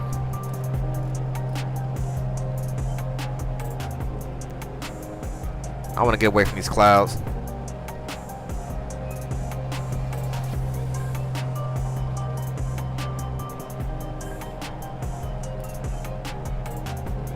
Because we are 57 miles out. We'll be there in no time. Yeah, it's just, let me see. See if I can make this make sense.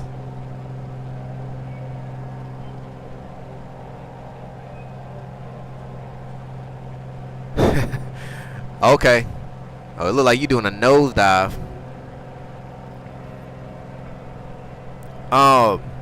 So if you look at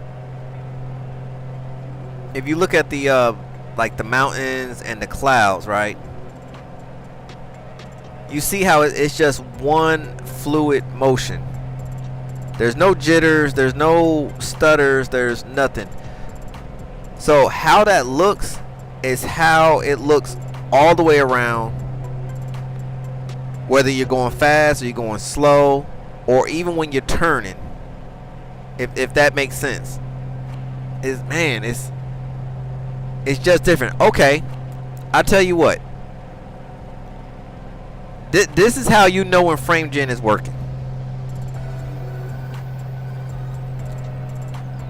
Turn off your left and right monitor, right? Just use your front monitor and run FrameGen. And let me know how that worked out for you. And let me know what your eyes see. It's your eyes hurt because you're so used to looking at your screens move a certain way, and you just get used to how it looks and think that, okay, well, this is smooth performance, which for the most part, you know, it's decent performance until you get max performance. Flight Sierra 378, my Kidia Center identified. Good morning. You know, like for the most part, you know, if we can get 30-35 frames solid across 3 screens, we're pretty much satisfied, right? But imagine getting 60. Like I can now see that there's a difference from 30 frames and 60 frames, or 30 frames and 55 frames. It does make a difference, and so that's what you see.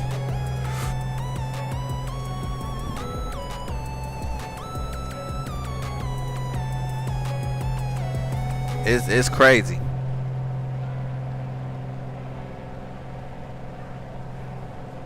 That's why I was so mad the other day when I started having issues, because I got to see what 3 screens look like running smooth, you know? And so when she started acting up again, I'm like, I got to get that FrameGen back up and running. It's like once you get 4K, you can't go back to 2K or 1080p. It's just not about to happen. I'll go buy a whole nother PC before I go back to 1080p.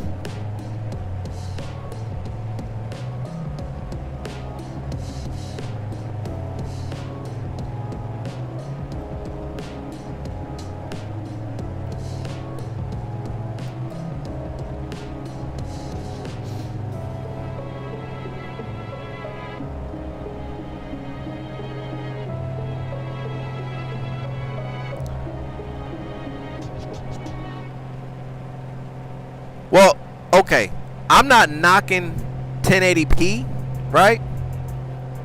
Because I did 1080p, but I will say when I did 1080p with FrameGen mod and with the few tweaks that I had, I had 1080p looking good, but I never seen the sim in 4K before. So when I was having poor performance with 1080p, when I got the frame gen mod and everything was running smooth, and I was like, wow, this is nice. Like, it was actually nice.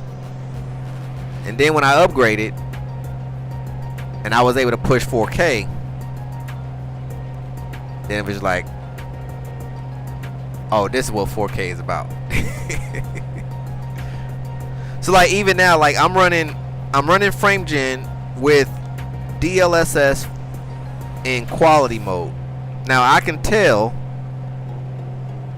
that I'm not rendering in full 4K, even though the screens are on 4K, but DLSS downscales but then upscales it into 4K resolution, if that makes sense. So I'm pretty much really flying in 2K but in 4K mode. So 2K is just a sharper image. Is all it pretty much. And then as you change your DLS mode, it then changes your resolution. So as you go down from like quality to balance to performance to ultra performance, by the time you get to ultra performance, you're pretty much flying in like 1080p and 4K. Cause I'm sitting here and I'm looking at these mountaintops. I'm like, in TAA full 100% rendering, these things will be so much more detailed. But I'm okay with it because I'm getting smooth performance, but I'm still getting max settings. So it don't bother me too much that the mountaintops aren't as defined as it would be in TAA. Because I'm gaining the rest of it in performance and other areas of the scenery. But yeah, I think you will like it, Sauce. Once you get it running, just make sure when you do it, like follow it step by step, because you are changing a couple little, you are changing some things within the sim, the registry file and all that, but it's not hard. It's not like you're gonna dump your system. I'm just saying, like, as long as you do it step by step, you won't have no problem.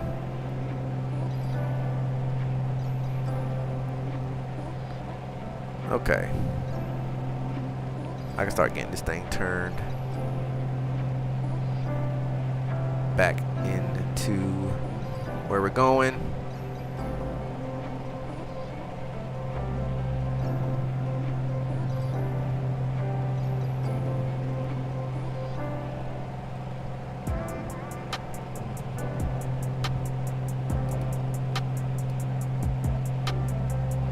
Start bringing her down. I got a lot of ground to cover.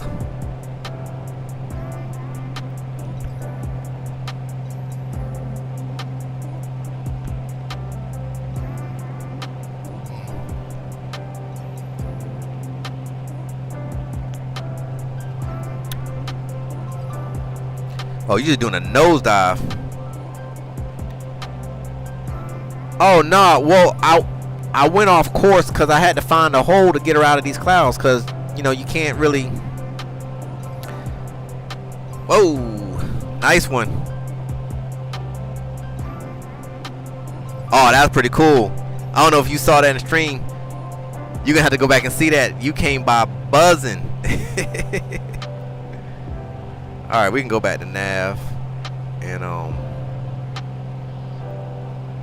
now I will say, like I said, the start of this stream, I noticed that I was getting jitters, and I think it's because I decided to plug this directly into the sim or into the PC versus running Wi-Fi. And my Wi-Fi speed is actually faster than my LAN speed. My Wi-Fi speed is actually 2.5 gigs, but my LAN speed is only 1 gig because the PC, the network on the back of the PC is only 1 gig. So that might be another reason too why I'm getting the jitter. So tomorrow I'm just gonna go back to the Wi-Fi.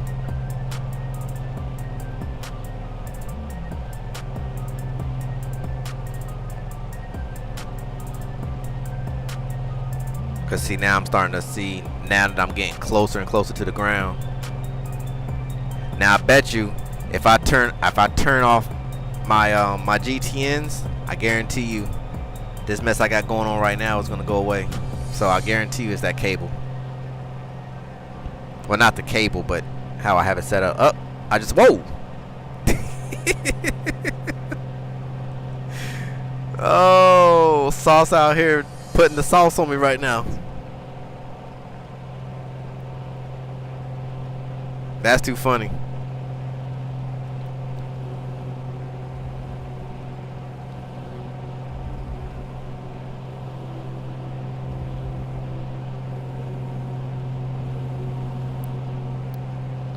Alright, we're losing altitude.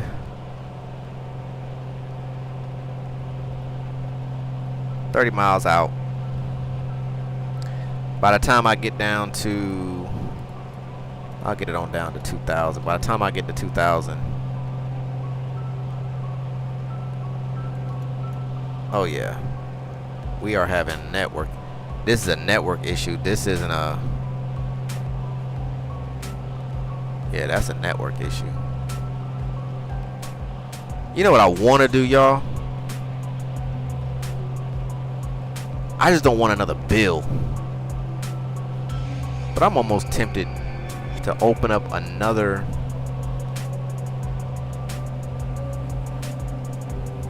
account just for the sim.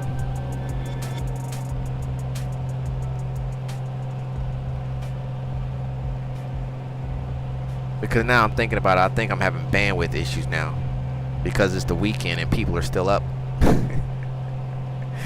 So it's sucking up bandwidth. I think that might be what it is. There's extra devices online when it's normally not at this time of night.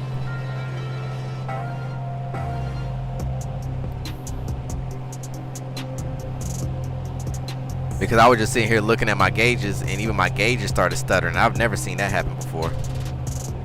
So that was definitely a network.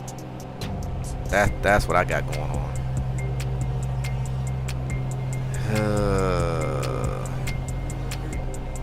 Now I'm gonna have to go in and set all that up. I'm gonna have to move everybody over to. I'll move everybody over to probably the 2.4, and I'll just let the sim run on the 5 gig side.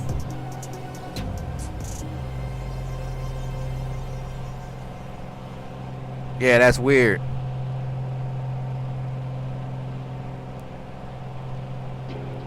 Well, see, the sim, the PC is running straight into LAN. Oh, snap. Happy birthday, mate. Success Sim, the legend himself.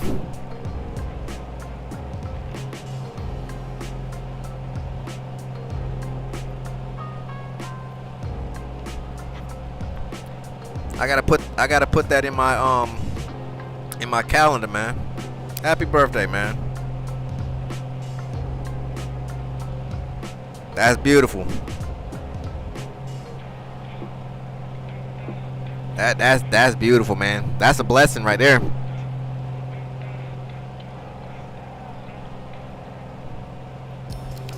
I mean, yeah, you over the hump to 60, but man, you definitely look 56 years younger.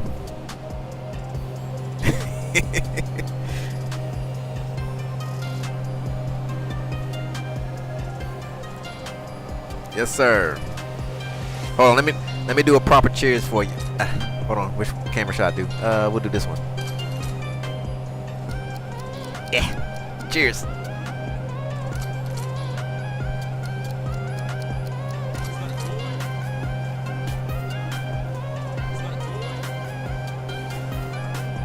Hey, you stay young when you go to Never Neverland.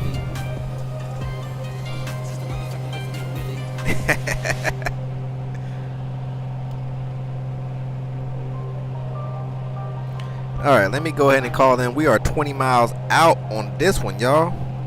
We made this one. This was another long one.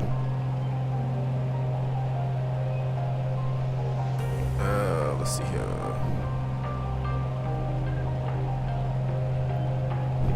Center, Bonanza 424, Romeo Papa is 17 miles east of Santa Barbara at 4,600 for 2,000. Requesting clearance for full stop.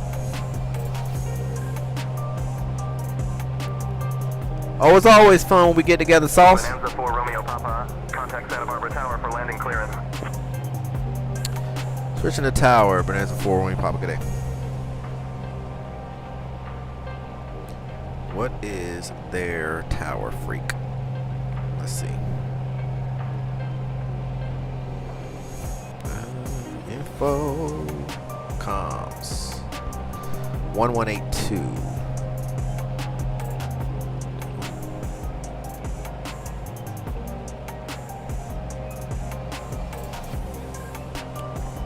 Santa Barbara Tower, Bonanza 424 Romeo Papa is 14 miles east of the field, inbound at 3,700 for 2,000, requesting full stop.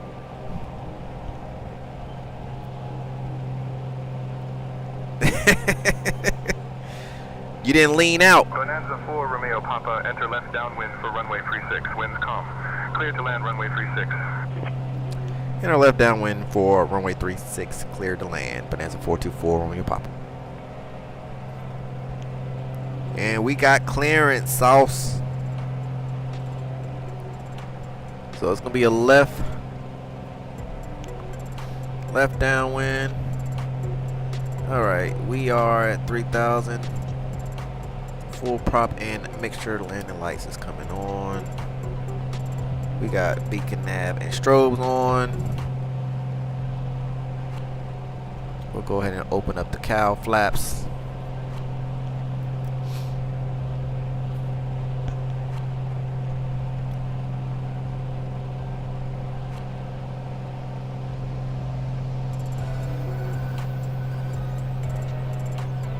And we're going down to 2,000.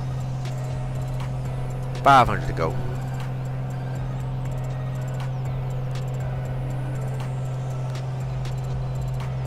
Well, I definitely appreciate you guys rocking with me all the way through. I know these last night and tonight is pretty long. Tomorrow's gonna be long too, cause tomorrow we're going straight to Panama City. But I appreciate it though. I always enjoy good company. And to everyone else, even though they're not on, I appreciate you. I know everybody's time is valuable. Yeah, I like to stretch it out every once in a while, Sauce. Oh, no worries, Sess. I get it. Yeah, that's been a long overdue stream anyway. I know you've been having a lot of issues on your side with that. So, hoping everything works out. I'm gonna try to what time? I'm gonna have to. I want to see if I might be up for that one. I might not fly, but I'm definitely gonna pop my head in. I'm gonna try, or at least try to pop my head in for yours. See what y'all got going on.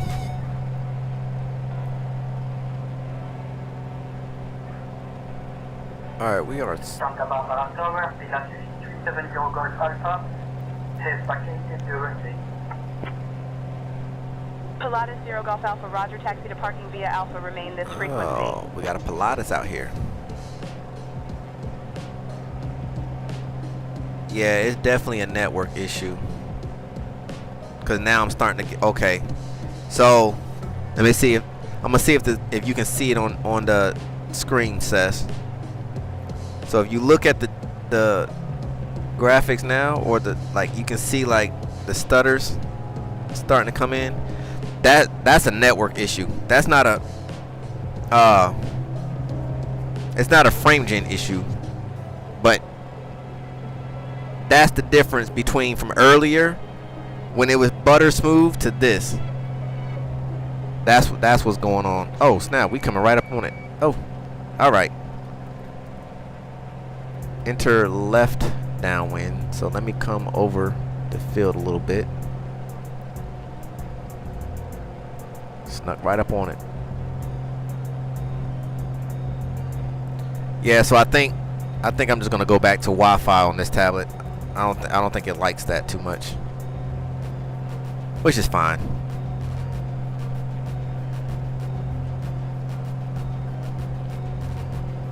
It's still performing good even with those. So at least I know what the issue is with this time around. I don't have to chase nothing.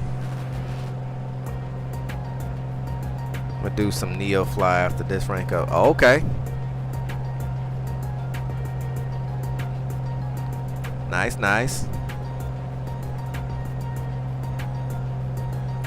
Here is Santa Barbara as we fly over. Alright, speeds are good. Gear is coming down.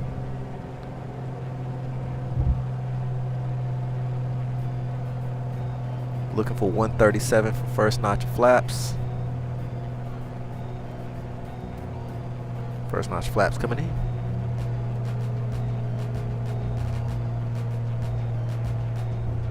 Just not stable. Yeah,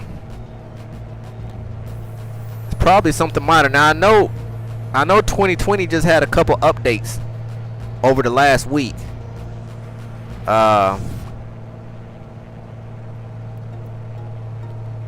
Oh, so when you start up Flight Sim, do you have FrameGen on at startup?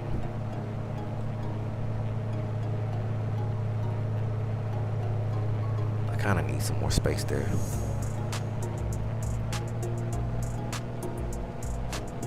All right, we're gonna yank and bank here. A very, very powerful coordinated turn.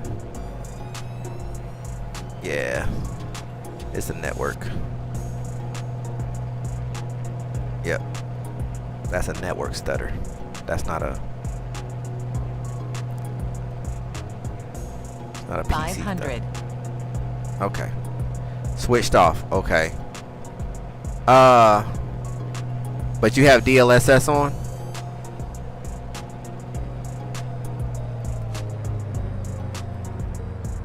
Alright, gears down. Flaps are down. I need to slow up some. Lead off this speed a little bit. There's 75. Give it a little bit of power so I don't drop out of the sky. Little bounce. I'll take it though, considering conditions that I'm in. Yes, I use VSync. Now I know they say if you have VSync on in NVIDIA control panel to turn it off in the sim, but I got both of them running. Matter of fact, this is what I'm gonna do for you, Seth. Before I lay my head down tonight. Matter of fact, when I'm done with this, I'm gonna take some screenshots of my NVIDIA settings, and I mean, as far as the sim goes, there's really not too much to show. Like I have pretty much everything turned down other than TLOD, OLOD,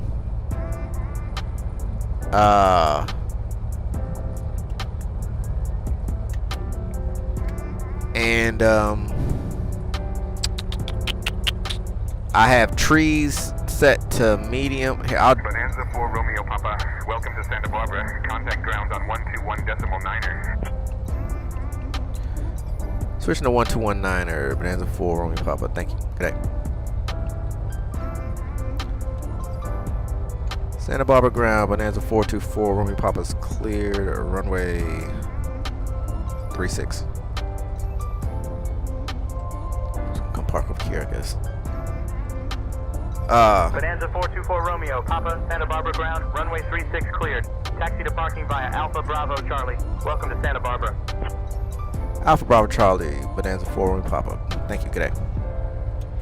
Alright, cool. So let me shut this thing down real quick. Avionics is off. Electrical equipment is off. Mixture is out. Flaps are up. Cowl flaps are open. Mags are off. Fuel tank selector is off. And that is that for that. Cool. Cool. That was fun. Where you at, Sauce? You didn't disappear. Alright. If you got a minute, Sess, I could run through my settings with you real quick.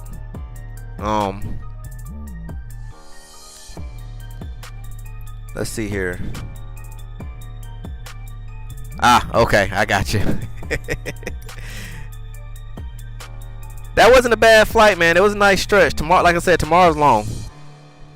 Tomorrow's like, I think tomorrow's flight is like 400. I know I'm probably up here flying by myself by the time I get done. It's all good though, but I gotta get to Panama. Okay, so in my graphics, I'm running cool beans, Sauce. I appreciate that.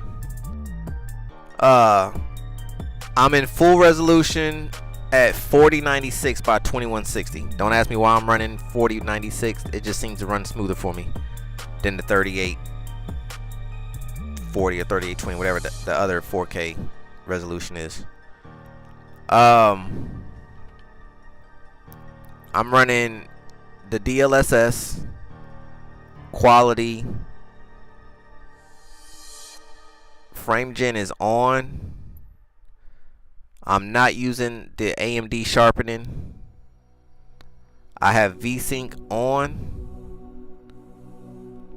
I'm running my frame, matter of fact, there we go. I'm running my frame rate limit to 33% of the refresh rate. So that's what I was talking earlier about.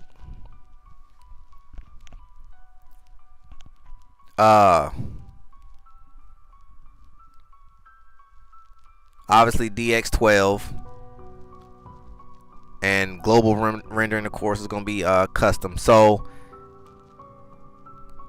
TLOD is maxed out. I'm running off-screen terrain precached to ultra, terrain vector data to ultra. I have my buildings to ultra. Trees is on medium, grass is on high because I like to look at grass. Like over here, I like to look at this grass and stuff. Just brings me a little bit more happiness and joy. And I have my OLOD, so I have my TLOD and OLOD maxed out. I have my clouds and texture resolution to ultra. I have anisotropic filtering off because I have it turned on 16 times in NVIDIA control panel. Texture super sampling is off. Texture synthesis is low because that's the lowest it'll go. It doesn't go off. I have water waves high because I like my water looking real. Shadow maps is all the way down to 768, which is the lowest setting. Terrain, contact, shadows, both are off. Windshield effects low because I don't have windows in this format. Of course, with the interior mod delete. Ambient occlusion, I have that off. Cube map reflections down to 96, which is the lowest, I think. Yeah. Raymark reflections, light shaft, bloom, all of that is off. And then I think, let me put this in this mode so I can come up here and see what I got going on at the bottom. And then motion blur off, of course. Lens correction is off, lens flare is off, and glass cockpit is low because I don't have no virtual cockpit, or glass cockpit rather. So that is pretty much my settings. Most of that stuff is turned down, as you can see. As far as traffic goes, I have traffic off. I do have nameplates on.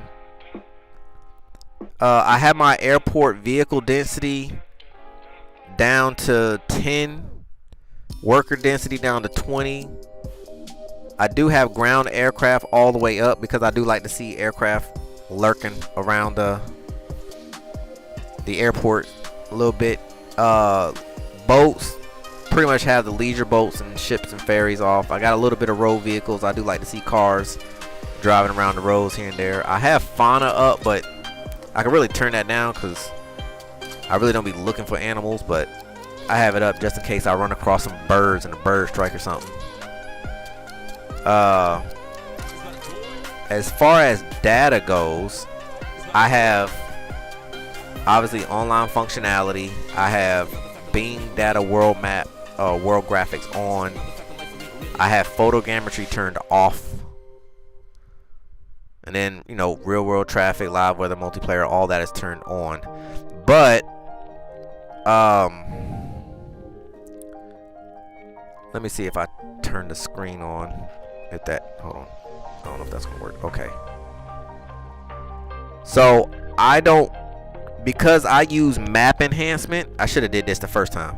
Because I use map enhancement, I used rolling cache in map enhancement, so I have it turned off in the sim. Of course, my bandwidth is unlimited, and that's pretty much it for that. So that's pretty much my settings for the sim. Now let me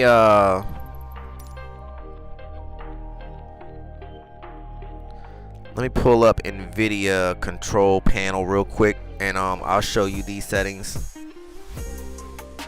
Yeah, I turn all them shadows off. I don't really like, it still casts shadows. It's just not, you know, I don't even really be paying attention to shadows like that anyway, to be honest with you. Alright, so I'll show you what I got going on over here. So in my global settings, not too many things I've changed. I do have let's see, off. Most of this stuff is all default settings, with the exception of course the rendering GPUs is on that. I have my power management mode to prefer maximum performance. My shader cache, I have it set to unlimited. Negative LOD bias I have set to allow, which I think is default. Yep, that's default. Texture filtering quality I have set to high performance. I appreciate that, Cass. And I think the rest of this stuff is all yeah, all this stuff is pretty much default. Over in my program settings, this is where these are my settings are crazy. Love the emojis. So image scaling is global, so I have that basic.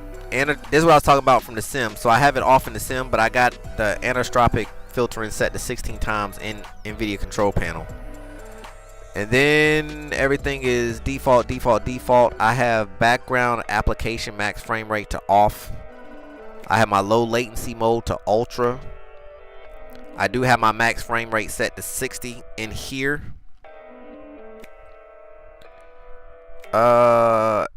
My GPU, of course, power management, prefer maximum performance. I have the anisotropic sample optimization off. The texture filtering, negative LOD bias to clamp. Texture filtering quality to high performance. And don't ask me why I've turned these next two. Well, threaded optimization I have turned on because it says that you actually gain better performance when you have VSync on. So that's why I have that on. Triple buffering, I just have that on. Don't know what it really do. I mean, it kind of explains at the bottom, but I just tinker with these setups so much that this is what works, so I don't change it. And then that's it. Vertical sync on, and then the rest is default. So that's how I run my setup, and it works like a champ. Minus, like I said, my little network issue, which I'm about to fix that here in a minute.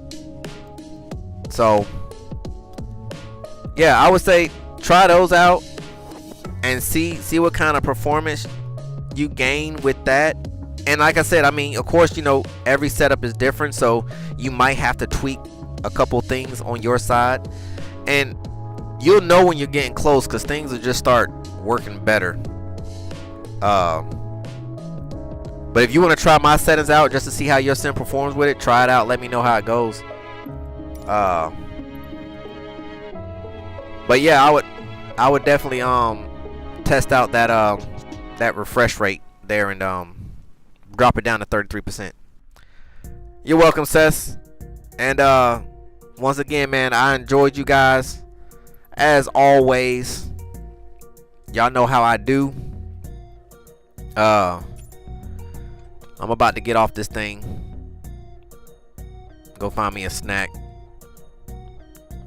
I gotta find a video for Sauce real quick, so he can be set up, and hopefully he can get frame gen up and running for tomorrow. And yeah, we'll pick this thing back up tomorrow. Appreciate you, Sass. Appreciate you, Cass, Sauce, everybody else in the chat in Georgia. We see y'all on the next one. It's Cardboard Sim signing out.